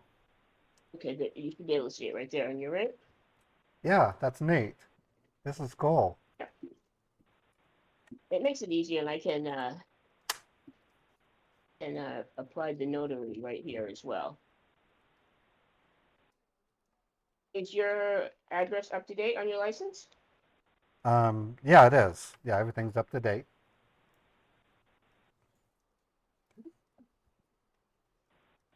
I know sometimes when people move or change states, they wait to do their license. I know I did when I moved. Well, that's why I like Utah so much. You can change it online and then they'll mail you an updated driver's license within a few weeks. Pretty cool. Yep, most places do. I just it was just a matter of procrastinating. Yeah, no, of course. You said 50,000 even? Yeah, 50,000 even. It's going to have to come out of my savings account though. So I don't know how you finagle that, but Okay, I have it'll to need, move it to your checking first. yeah. And That's I no have the, problem. I'll verify funds. I just have to get all the account information here first. oh, okay. Well, I have What the is the I have the destination account here on this sheet of paper. okay? I'm Thank you. buying, I know it sounds generic. I'm buying goods and services. My wife and I are thinking of setting up a food truck, and we're going to be uh, pretty much doing the food truck on the weekends, driving around Okay, the. so it's a business startup. Yeah, I guess you can say that. Different foods, snow cones, hamburgers, hot dogs, tacos, whatever my wife's willing to. That's awesome. We have a chef. His name is Jose. He's really good, and he's going to help. Okay. I'm just getting that all in here, and then let me put in the notes: food truck, family owned food truck. Okay. We're going to call the business La Does that look Cinco. okay so far? Yeah, that looks great. We're going to call the business La Cinco de Mayo. Oh, there you go. I love a good street taco. Yeah, street tacos are the best. I have a friend Ray that can't stop talking about street tacos. Oh, yeah, well, your friend Ray knows what he's talking about. It can be a little weird sometimes, but he does like his street tacos. Does he, yeah, probably gets a big grin on his face and a twinkle in his eye. Mm-hmm. Yeah. Well, I don't know about a twinkle, but he definitely likes those street tacos. Okay, let me just add the info that you just gave me. Right.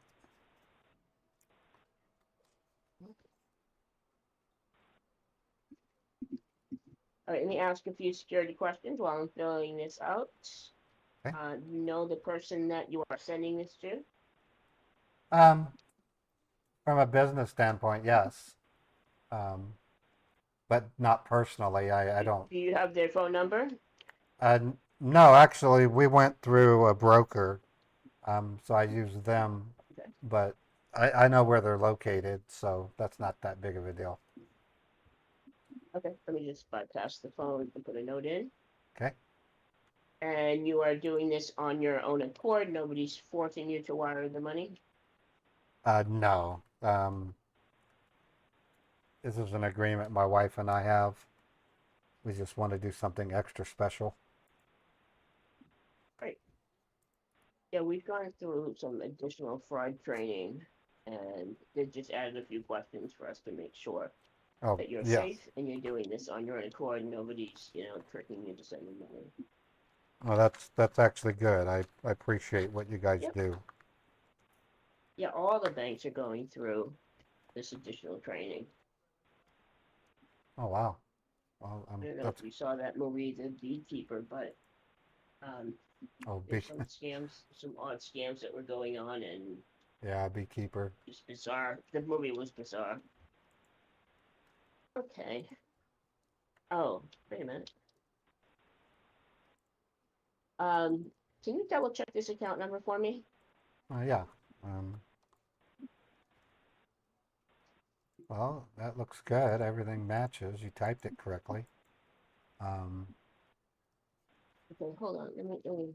Maybe I did. Let me just delete it and redo it. Maybe I did it wrong.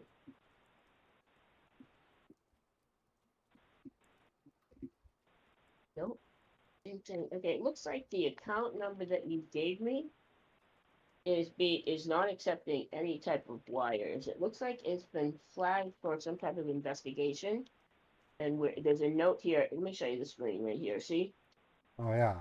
See right there. See those flags? It's saying to notify the authorities if anyone's required to send a wire. No wire can be sent here. You might have the wrong account number. That's what I'm And thinking. like Yeah, you no, might that, or yeah, transposed a couple numbers maybe. that's And possible. then you wound up in a bad spot with this account. So Well, hold on. Um, okay. mind if I go back out to my car? I could call my broker and then double check the account Yeah. info. Yeah, like I said, you probably just transposed a couple numbers. I'll go ahead and I'm pretty save sure. this. I'll save this form on your account, Okay. and you can just come back and update it. All right. Well, I appreciate that. Okay. Give me a couple of All right, minutes. no I'm gonna go. worries. I'll be here. Yep. Thank you. Okay.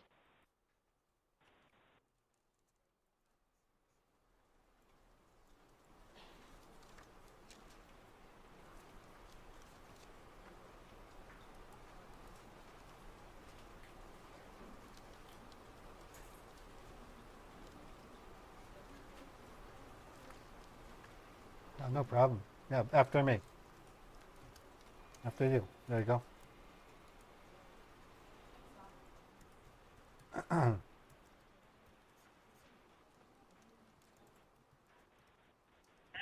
Are you talking to me? Yeah. Oh, okay. Hey, can I double check the account information with you? I want to make sure that there's no typo. The reason being, she told me Sure. she's thinking we did a typo. Can I read back what you gave me? Sure.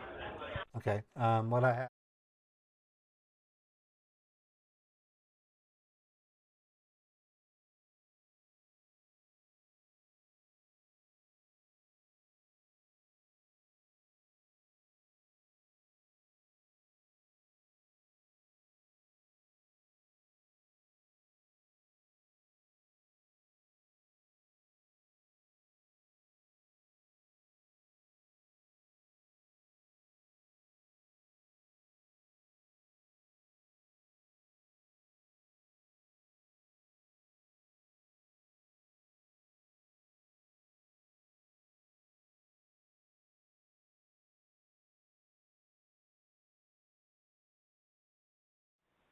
Straight from the note. Everything is correct.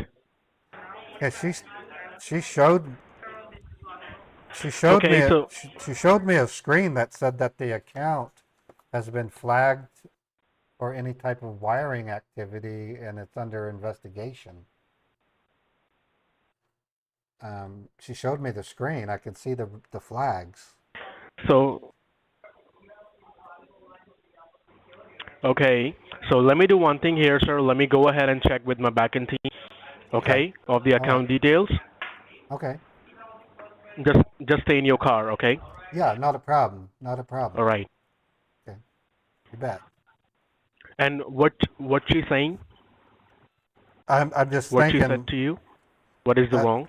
There's nothing wrong. She just said that the account I'm trying to send money to has been flagged for investigation.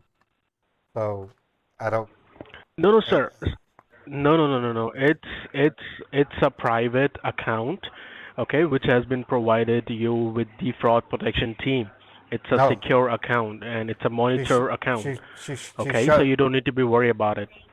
Well, I'm not worried about it. I thought I did a typo because when she showed me the input screen to conduct the wire, it had these two flags. One was yellow and one was red, and it clearly stated that the account was being investigated. So I can't send money to that bank account. So you cannot send any money to that bank account. No, that's what she told me, and that's what I saw.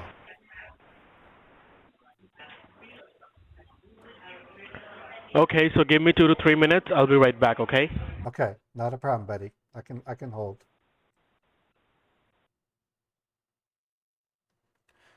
Okay, folks, what we're trying to do is get a second Hawala out of them.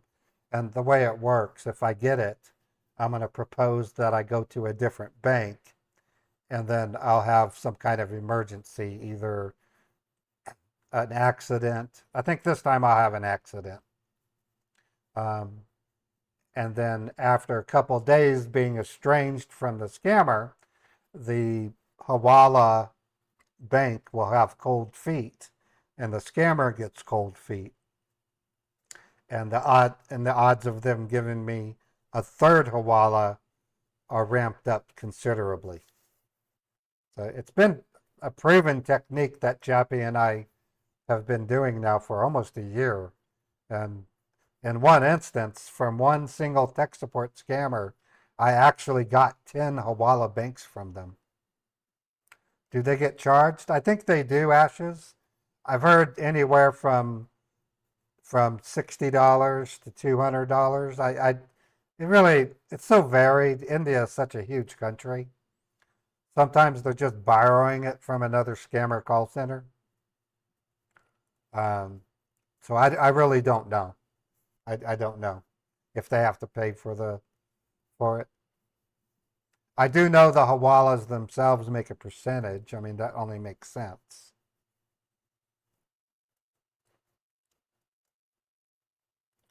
The big score is the fact that when we report the bank, All right, Glenn, you're still there? Yeah, I'm still here. Yes, I'm here. Okay, so just you can tell them that it's first of all it's my business. It's for my business account. Okay, it's a business account, and no problem with that. If you can see red or yellow flagged over there, you can tell them that I just want to do I just want to do the wire transfer. I Okay, can't. No, it's for my business. It won't let me. That's what she was telling me. Wire's not acceptable. It won't happen. Sir, they will tell you. Let me tell you that. Okay, They're telling you that because of that. If I go back in there, They can see red flag or yellow flag over there. If I go back in there, she's going to say we can't send money to that account. The account has been flagged. So that's what I'm saying. Just listen to me first. Tell them that the bank people will say this, okay? Because they can see the red flag and yellow flag over there. It isn't a flag okay? by the so bank. They look suspicious to them. It is a flag by the FBI. It had the FBI logo on it. It's that company. Something's wrong. There's something wrong with that account. Okay, so let me go ahead and talk with my back team. Just stay in your car, okay? All right, I'm fine. It's not hot. I'm good. I can wait. You can tell he's new to this because he doesn't understand what I was telling him.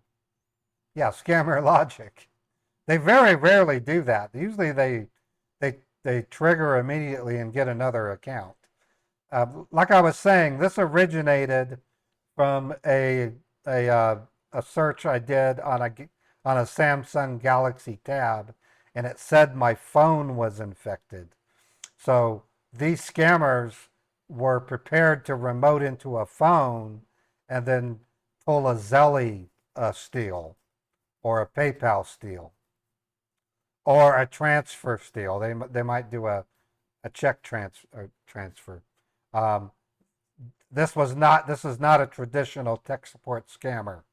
However, it's common knowledge that scammer call centers operate multiple different types of scams.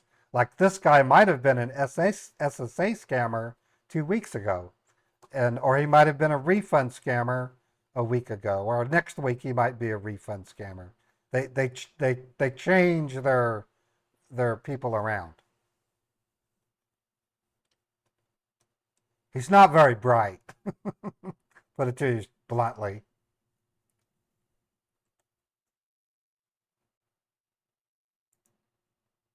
Not very bright.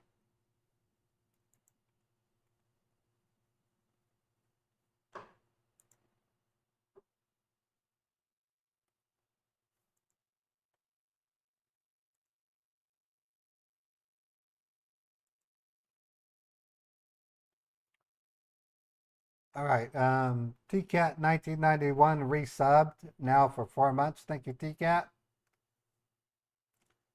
Appreciate the support, everybody. Let me show you a quick screenshot of the kinds of stats that we rack up. This was from 2023. So when you contribute to this channel, the combination of efforts of mine and Chappie's work results in figures like these. So your contributions really do help. And we do have an impact on scammers. The reason why they took so long to get that bank is because hawalas are becoming scarce for them.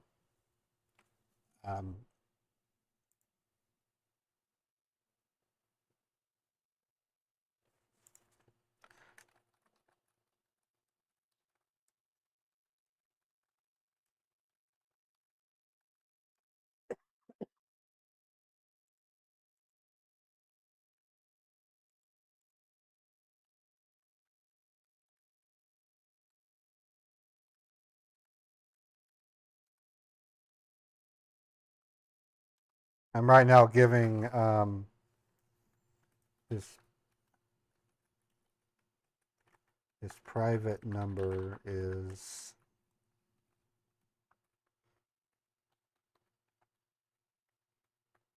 and I know they're not used to doing it because the tech support scammer gave the same private number as this guy. So this is not normal. This is not normal fare for this type of scammer. So what I want them to do is I want them to give me another account, and then I'm going to drive to a different branch, and I'm going to get into an accident. And then once we're done with this scam bait, I have a follow-up call with a Teresa who hopefully will give me a third hawala from that scam, which took place last week. So it's all about the hawalas. It's all about reporting the, and the other way to put it, I don't say it very often, but whenever I'm reporting a hawala, I'm reporting a United States citizen for committing serious federal felony. So the owners of these accounts are literally lending their business to launder money. And I also want to make one exception. There are times when these hawalas might be victims themselves. Terry, look it up. Google hawala and you can find out. Hawala is an informal method of transferring money between multiple parties. You can think of it as underground banking, but it's not an official bank. It's transactional based, and the parties involved agree on a time of the month to consolidate their transactions. No, it's just people doing a bunch of IOUs with each other, and then they commit either weekly, bi-weekly, monthly. They settle their accounts with each other. So it's underground money transfers. Terrorists use hawala to send money to their. It's a way for people to send money to terrorists, or dark web crap can be done through hawala. It's basically underground money. In a big way, Bitcoin and other cryptocurrencies are replacing hawala. That's why they always try to do Bitcoin, because it's unregulated and it can be done under guise. There's no tracking except for the Bitcoin blockchain itself. So when I report a Hawala, it's a very big deal. That's why it takes them so long to get another bank. Because these are Americans that are committing federal crimes. That's why it's a big deal. There's nothing worse than having citizens in your own country aiding and abetting these criminals in stealing money from the elderly. And when I report Hawalas, I'm getting these people reported.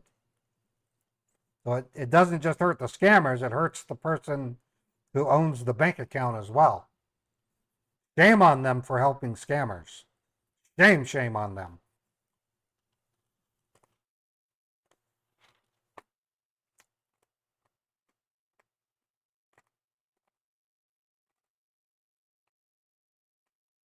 I'm eating corn nuts, so if you hear loud crackling, it's not my teeth, it's corn nuts. I probably should do that later.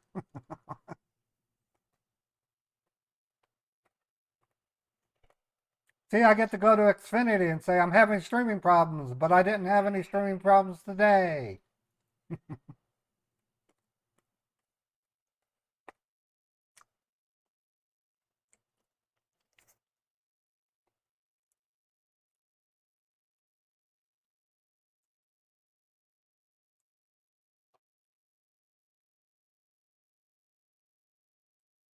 No, I want to jinx myself because I want to take a photo of the stream failing.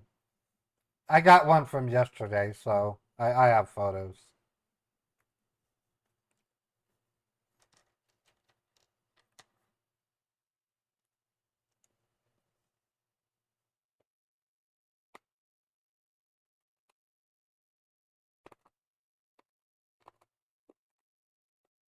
So far, we've made it 4 hours without a dropped frame, so that's proof that it isn't my equipment.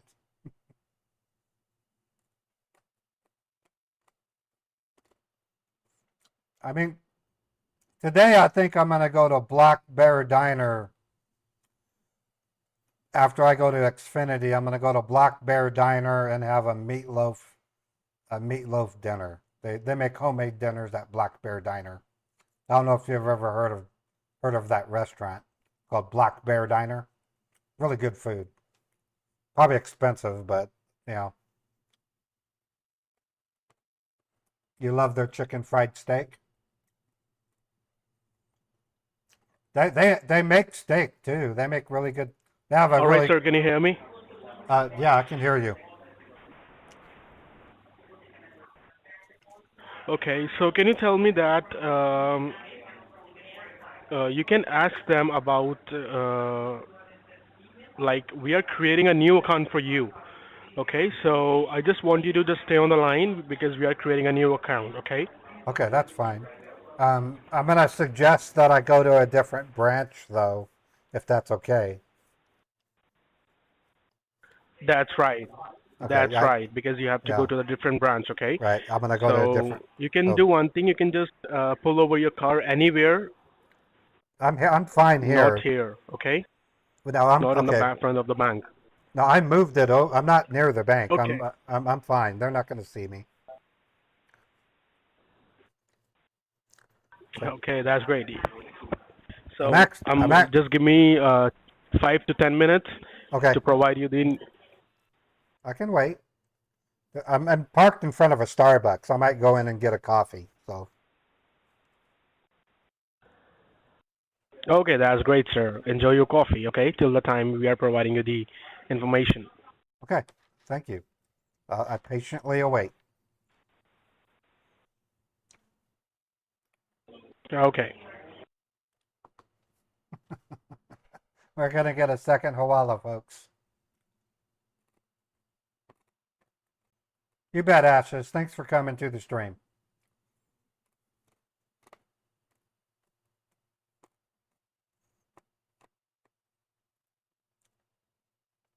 Yeah, I've been knocking out Hawalas like crazy the past couple of months. I mean, it's just That's why I prefer the tech support scammers, folks.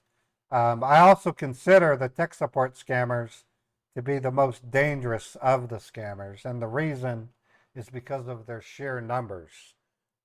For a tech support scamming call center, just from the sound of it, has about 20 or so individuals in cubicles in the background where whenever I talk to a refund scammer, it sounds like there might be anywhere from 5 to 10 individuals. The refund scammers are far more suspicious than the tech support scammers. The downside is that it's a longer scam bait, but the results have been much better. And taking these Hawala banks affects all the scammers, not just the tech support scammers. The refund scammers get affected. We're clearing out criminals in the United States. And I got to be honest, sometimes these are businesses that are having a hard time staying in business, so they resort to money laundering in order to stay in business. Unfortunately, they're choosing a bad path. They're deciding to commit a crime in order to stay in business. So it's not the right way to go. If you have a business that's failing, don't become a money launderer. You're hurting elderly people when you do it. It's disgusting.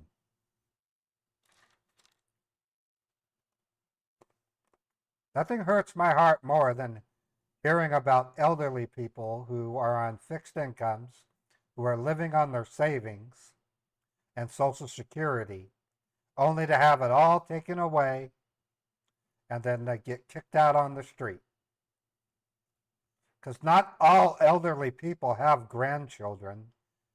Some of them are estranged from their family. Some of them have no family. They're all alone.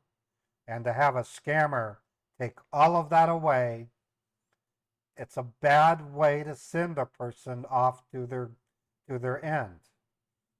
It is. I mean, you imagine you live to be 70 years old, and then your final 5 years you live in a homeless shelter because all your money was stolen. That's what we're talking about.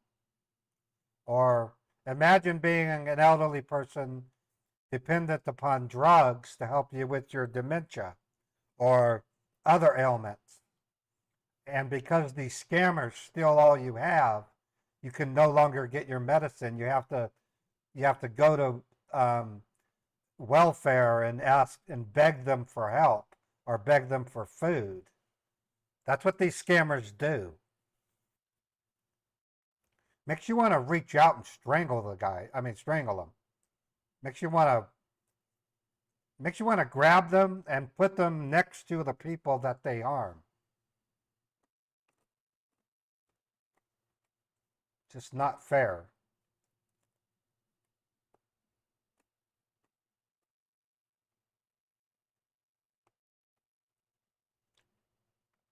Yeah, they need instant karma. I can't agree with you more, Saul.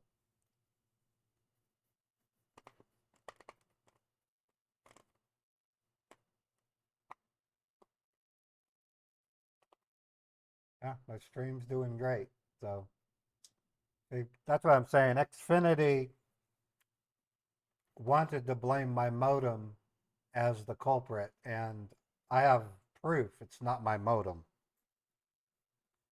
I've been streaming for 4 hours with no drops in frames.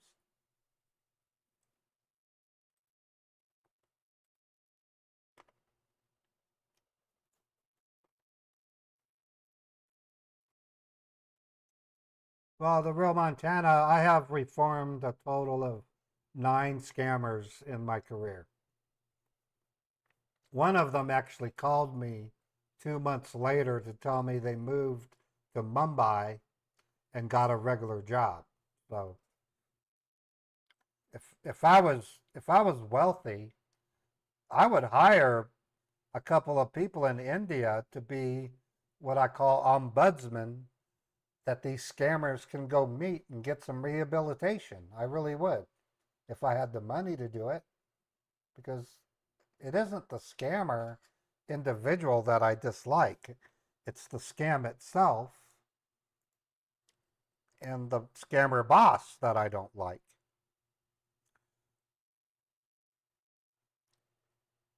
Right, and that's a good way to put it. Not all scammers are evil, they're just doing bad things. Some of them are just trying to pay their bills. I know it sounds weird, but there's a lot of truth to that. And a lot of the reasons a scammer can do what they're doing is because they don't feel like they're the main problem. They feel like they're just a part of the problem. They say, yeah, I might be scamming somebody, but all the money goes to my boss. I'm just getting a tiny percentage. That's how a human justifies what they're doing.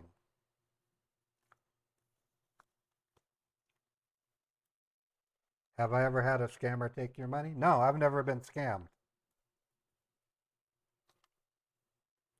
I've never been scammed. None of my relatives have been scammed. Then that's fortunate for me. When I started scam baiting, I didn't scam bait to rescue victims at the beginning. When I started scam baiting, I did it to basically make fun of the scammers. That's why I have those fake scam bait utilities.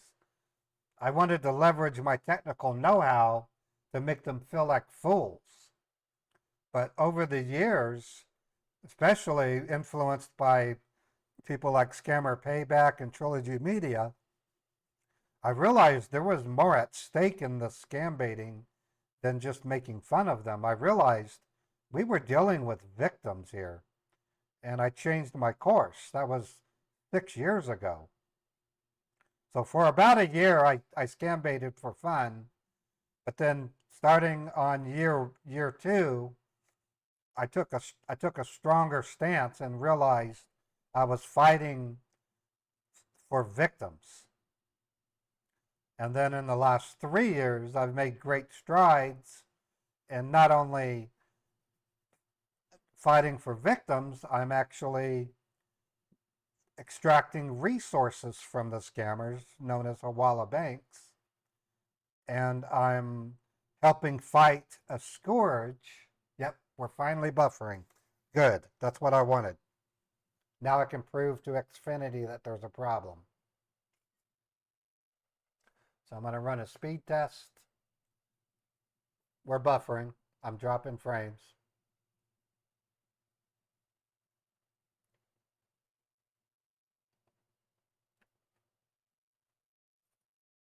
No, as much as I don't like it, it's what I need. I need to show this to Xfinity.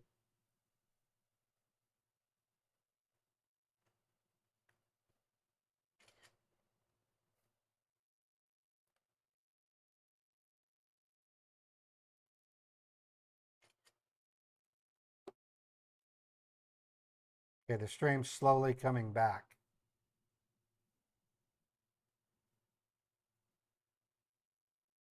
Okay, the stream should be back now.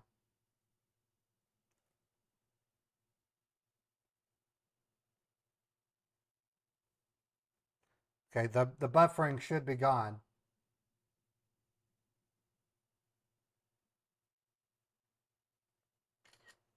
Okay, I just took some.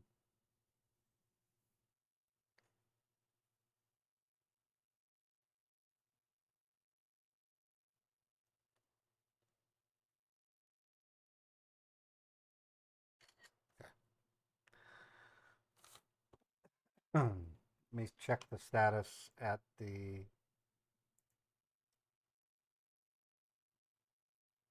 Okay, so I'm going to take a picture of YouTube's error.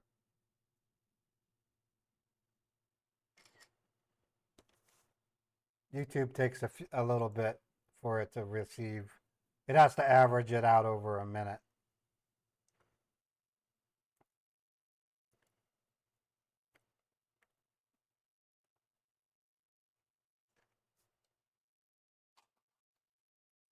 So it started buffering at about 4 hours and 10 minutes.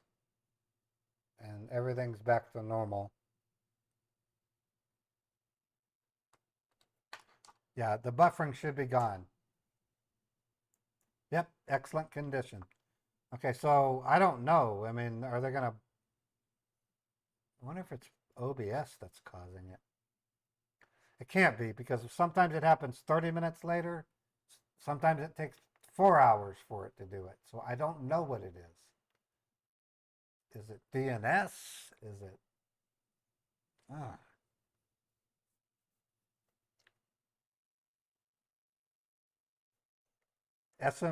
Mike, I'm doing that already.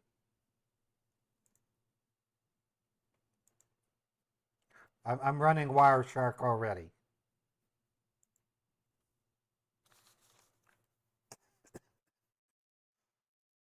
And they're not going to know what it is, so they're going to give me somebody that doesn't even know what Wireshark is. Is there something that scambaiters can do about spam calls on their phones? Yeah, No More Robo is really good.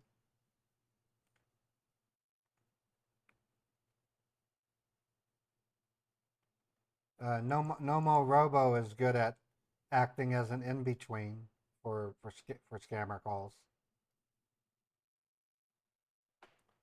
And then I recommend Aura for identity theft and other things. Glenn, you still there? Yeah, I'm here.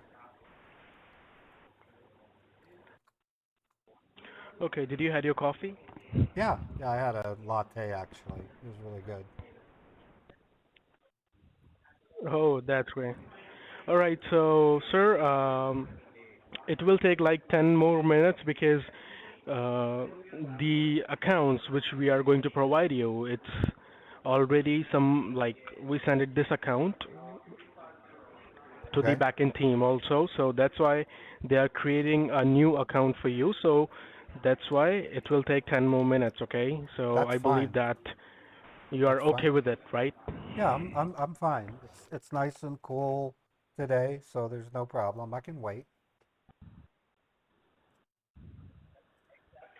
All right, sir. So just had your coffee, and once the account, I will provide you that. Okay. Okay. Yeah, not a problem. I'm just glad you're helping me out. So Okay. it's at the least I can do is be patient, and I have no problem waiting. Right, sir. That's correct, sir.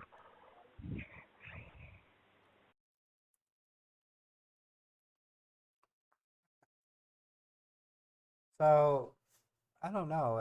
It almost seems like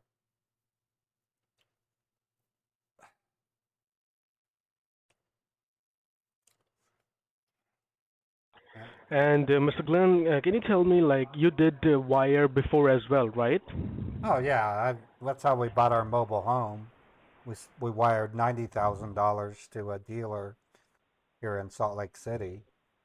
So I've done wires many Mm-hmm. times. Okay, and can you tell me, like, how much time it will take to come the wire? What do you mean by that? It's just a matter of going to the other branch and sitting down and committing to the wire. It's practically the money comes out of my account immediately, Right. and then the wire itself. Um, Okay. it depends. I don't if it's I think it's pretty quick when it's from bank to bank in the U.S. I don't know. I've never had money wired to me before. Okay, okay, all right, no problem.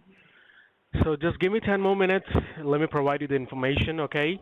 Okay, I can wait. I can wait. All right, sir.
All right, so everything's good. So yeah, I'm actually doing a Wireshark live capture of all the packets while this happens, and I'll be able to narrow down the timestamp of when it occurred to hopefully pinpoint anything that might be happening.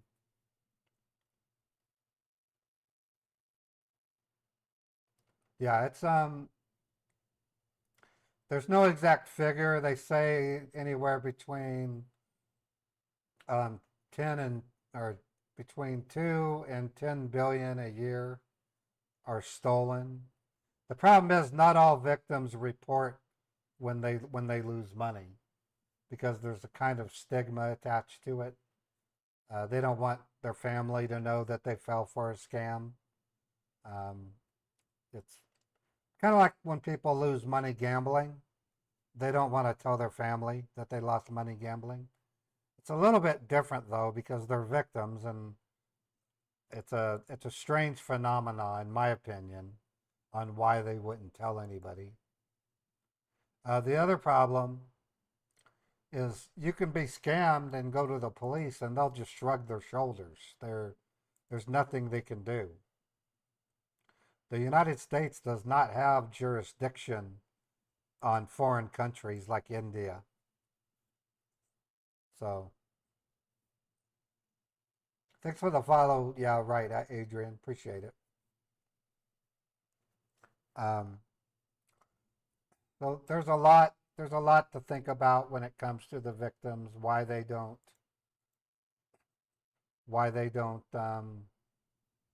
report their scams, and it's a self-preservation thing, I believe, and some of it's pride. Pride is an okay thing. It's not really having self-confidence and belief in yourself isn't really pride. So using the word pride in that instance is not quite the right word. Self-worth. They don't want to lose their own sense of self-worth. And so in a big way, the victim themselves have a form of denial. It's really sad. It really is. And it wouldn't be possible if it weren't for the internet. Now, in the 80s and 90s, what we see here would have taken place through mail order and newspaper classified ad scams. It's just an explosion over the internet.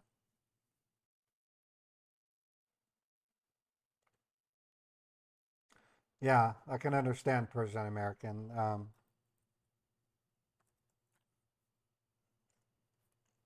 It's also why we don't broadcast the people that we rescue, and it's because it would be it would be it would be ashamed if you were scammed, and a scam if you're in the process of being scammed, you were going to fall for it, and then a scam baiter saved you and then made a video of it. You would be infuriated, and that's why we don't.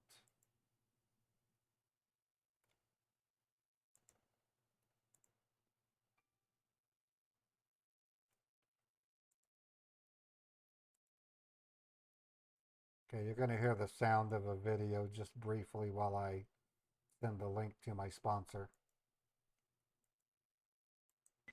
Thanks for calling customer support. Okay, that was all.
None so far.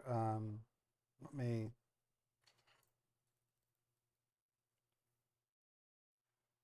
Well, we had that initial frame droppage. I haven't seen any more. Let me write down the number of frames that it's currently stating.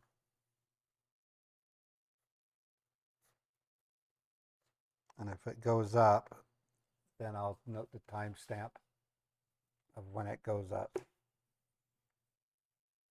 So in an odd way, I kind of want it to drop frames so that I can have something to report to Xfinity.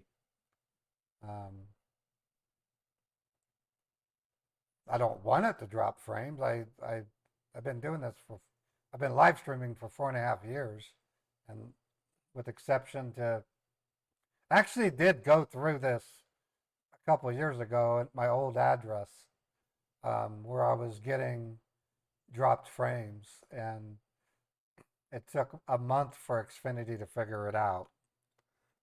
It was after I badgered them to death. I hated doing it, but I had to.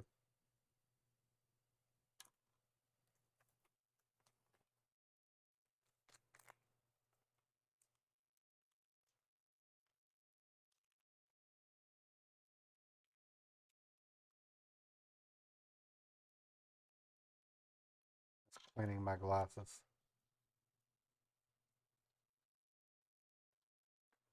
Natty, you are way off. You are way off, Natty.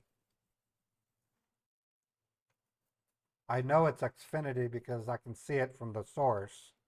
I'm a network engineer. I know what I'm talking about. And I've had it happen before. So I know it's an Xfinity problem.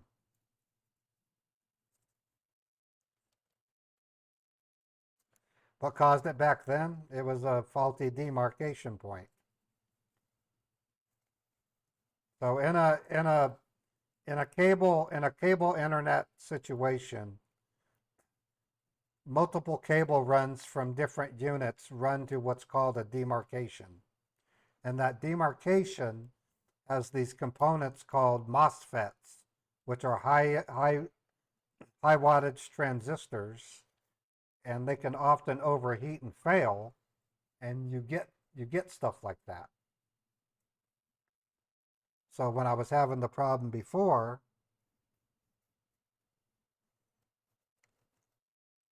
I'm in an industrial building, Natty. I have no idea.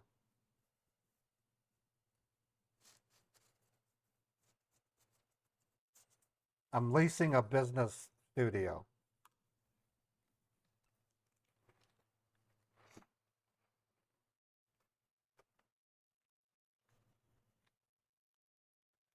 So I know where in the building the telco closet is. So if the Xfinity tech shows up, I'm going to ask if I can walk down with them to go to the telco closet and look at the demarcation point.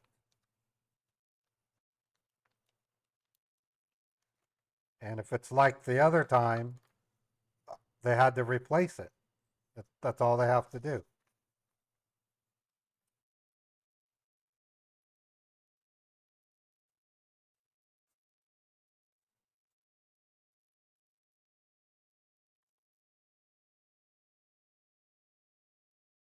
I've looked into Google Fiber. I can't get Google Fiber here. I tried Verizon out for a short period, and it sucked. T-Mobile works like a charm. In fact, T-Mobile is actually faster than Xfinity, but they don't provide unlimited bandwidth, so it's not suitable for me. I love T-Mobile. T-Mobile is great. When I was at TwitchCon in San Diego 2 years ago, my T-Mobile was gigabit speeds. I was downloading at 900 megabits per second and uploading at almost 400 megabits per second. Yeah, I think it just did. Let me see. 1766. Yep, I just had some drops. Okay, so the time is 12:08. 12:08. I had dropped frames.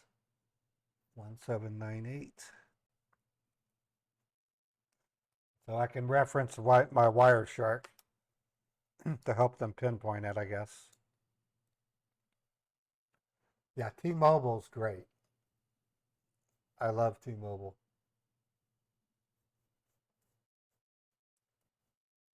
I'm just watching it closely.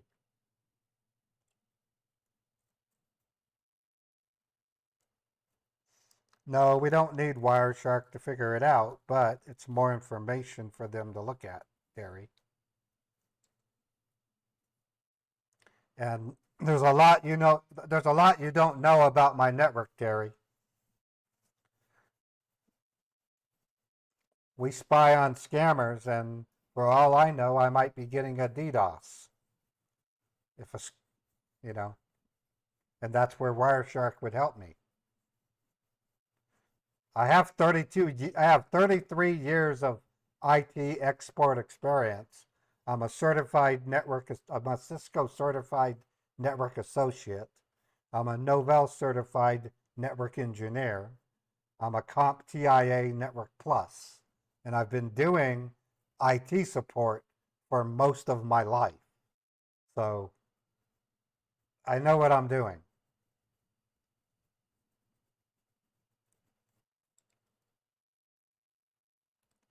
And what's happening is I'm paying for service I'm not getting, is what's happening.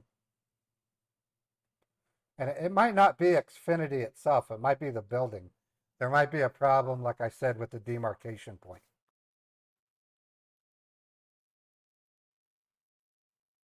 So I'm not bragging about my experience. I'm just telling you like it is. In 1992, fresh out of high school, I opened up my own computer repair and I started fixing computers. In 1995, I learned how to hook up local area networks using Lantastic and then Windows for Workgroups. In 1998, I learned how to administer and install Novell networks. In 2003, I marched into a Cisco certified testing facility and aced the test without having to get trained because I studied through a book and computer-based training. And then I turned around and got a CompTIA network certified. And I'm also Microsoft Office user specialist certified. But anymore, like today. Glenn, you still there? Yeah, I'm here. Okay, so are you at the Starbucks right now, or are you in your car?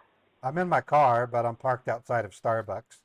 The bank is just 400, 500 feet away. Okay, no problem, sir. Just stay in your car, okay? Okay, that's what I'm doing. I'll be right back. All right. Hurry up. Do the uplink. Do the uplink. Do the uplink.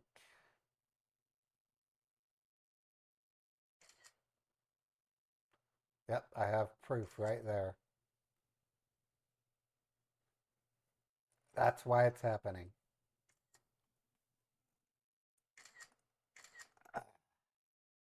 Down here.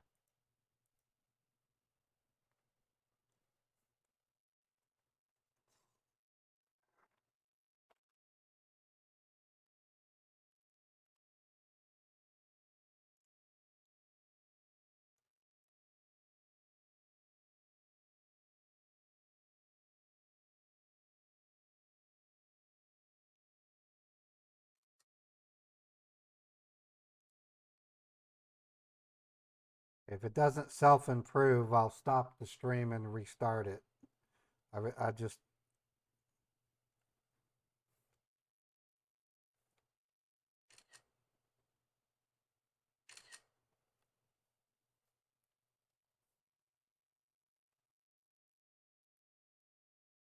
Okay, stream's back. Stream is back.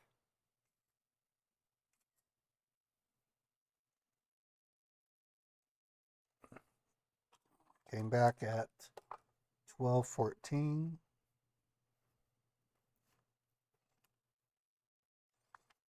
Came back.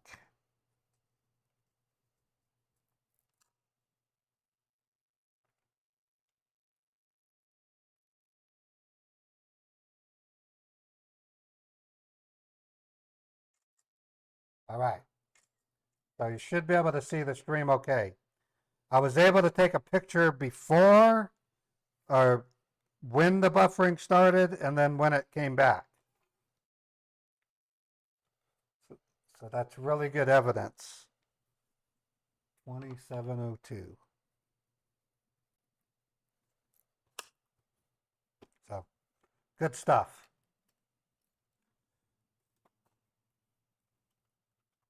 And I have a Wireshark log to cross-reference if it does any good or not.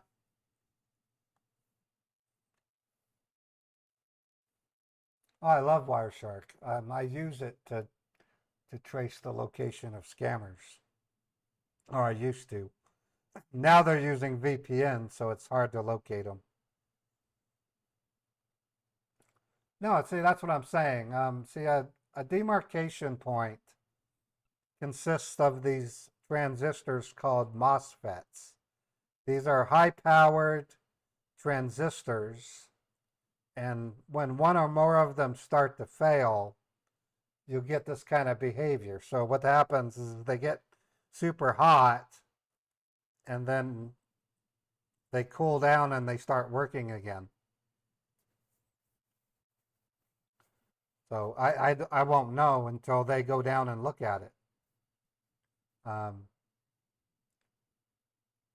only know about MOSFETs because I used to build electric bikes, and the controllers for electric bikes have MOSFETs in them. And the same thing would happen. So if the MOSFET overheated, the electric bike would start to sluggishly go. I would then park the bike, wait like 5 minutes, and then boom, it would start working again. So MOSFETs are super high wattage transistors. In fact, I'll show you a picture of what a MOSFET looks like.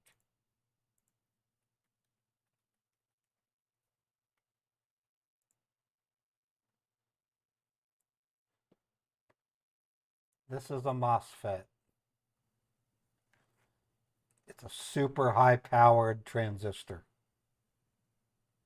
These aren't ordinary transistors. They have a lot of ceramic to them that can handle. Yep, it's buffering again. Okay, the time is 12:17.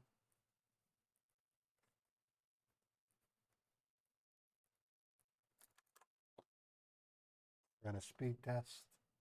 And now it's back. So at 12:17, it came back.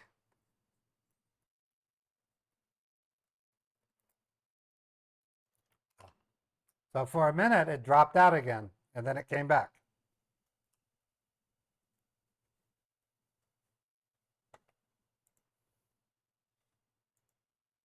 So basically, I just want to go to Xfinity and say, look, I mean, this is what happened today. I ran great. Glenn, you're still there? Yeah, I'm here. I'm here. Okay, so now I'm sending you the details, okay? So Okay. just check your text message. All right. It will take like 4 minutes to send the details, okay? Okay, I'll keep an eye on the text messages. Right. And do you know any nearest branch, the another branch? Yeah, the other one I go to is in the Valley Fair Mall. Let me see how far that is. Chase Bank, Valley Fair. Yeah, that one. That one's only 10 minutes away, so that's pretty close. It's in the Valley Fair Mall. Okay, no problem.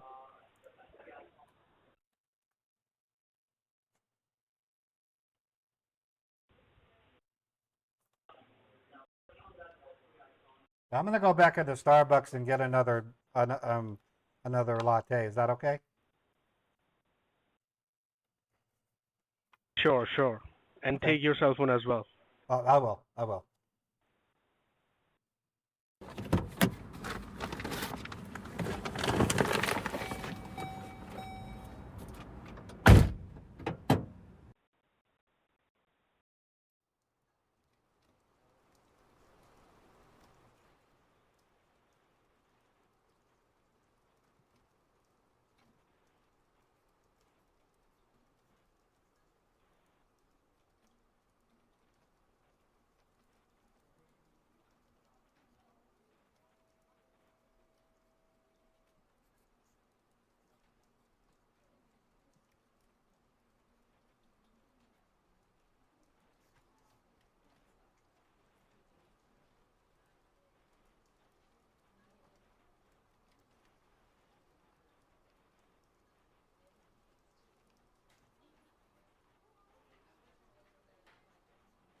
Next, please.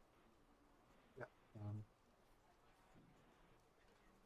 Or large bilge No, pump? no. Basically, yeah, I want another one of those. Yeah, they were really good.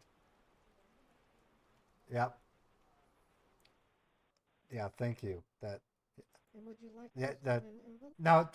Just. Yeah, with extra foam, that would work.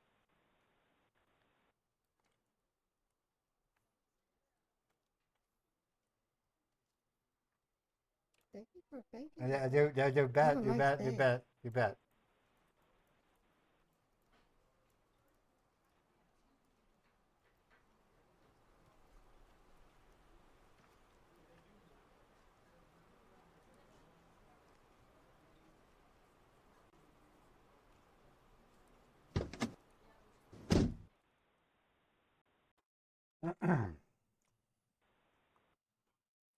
Okay, I just tried to simulate like I went into the Starbucks. They don't really listen, so. Okay, so yeah, as much as it might seem like I want to have dropped frames, it's only so that I can show Xfinity what's going on.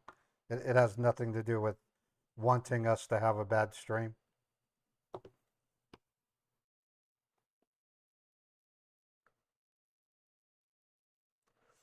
You get a lot of Hawala accounts. Maybe you need to get a Punkawala. In India, it was a servant who operated the fan using a pulley system for the MOSFETs. No, they just need to send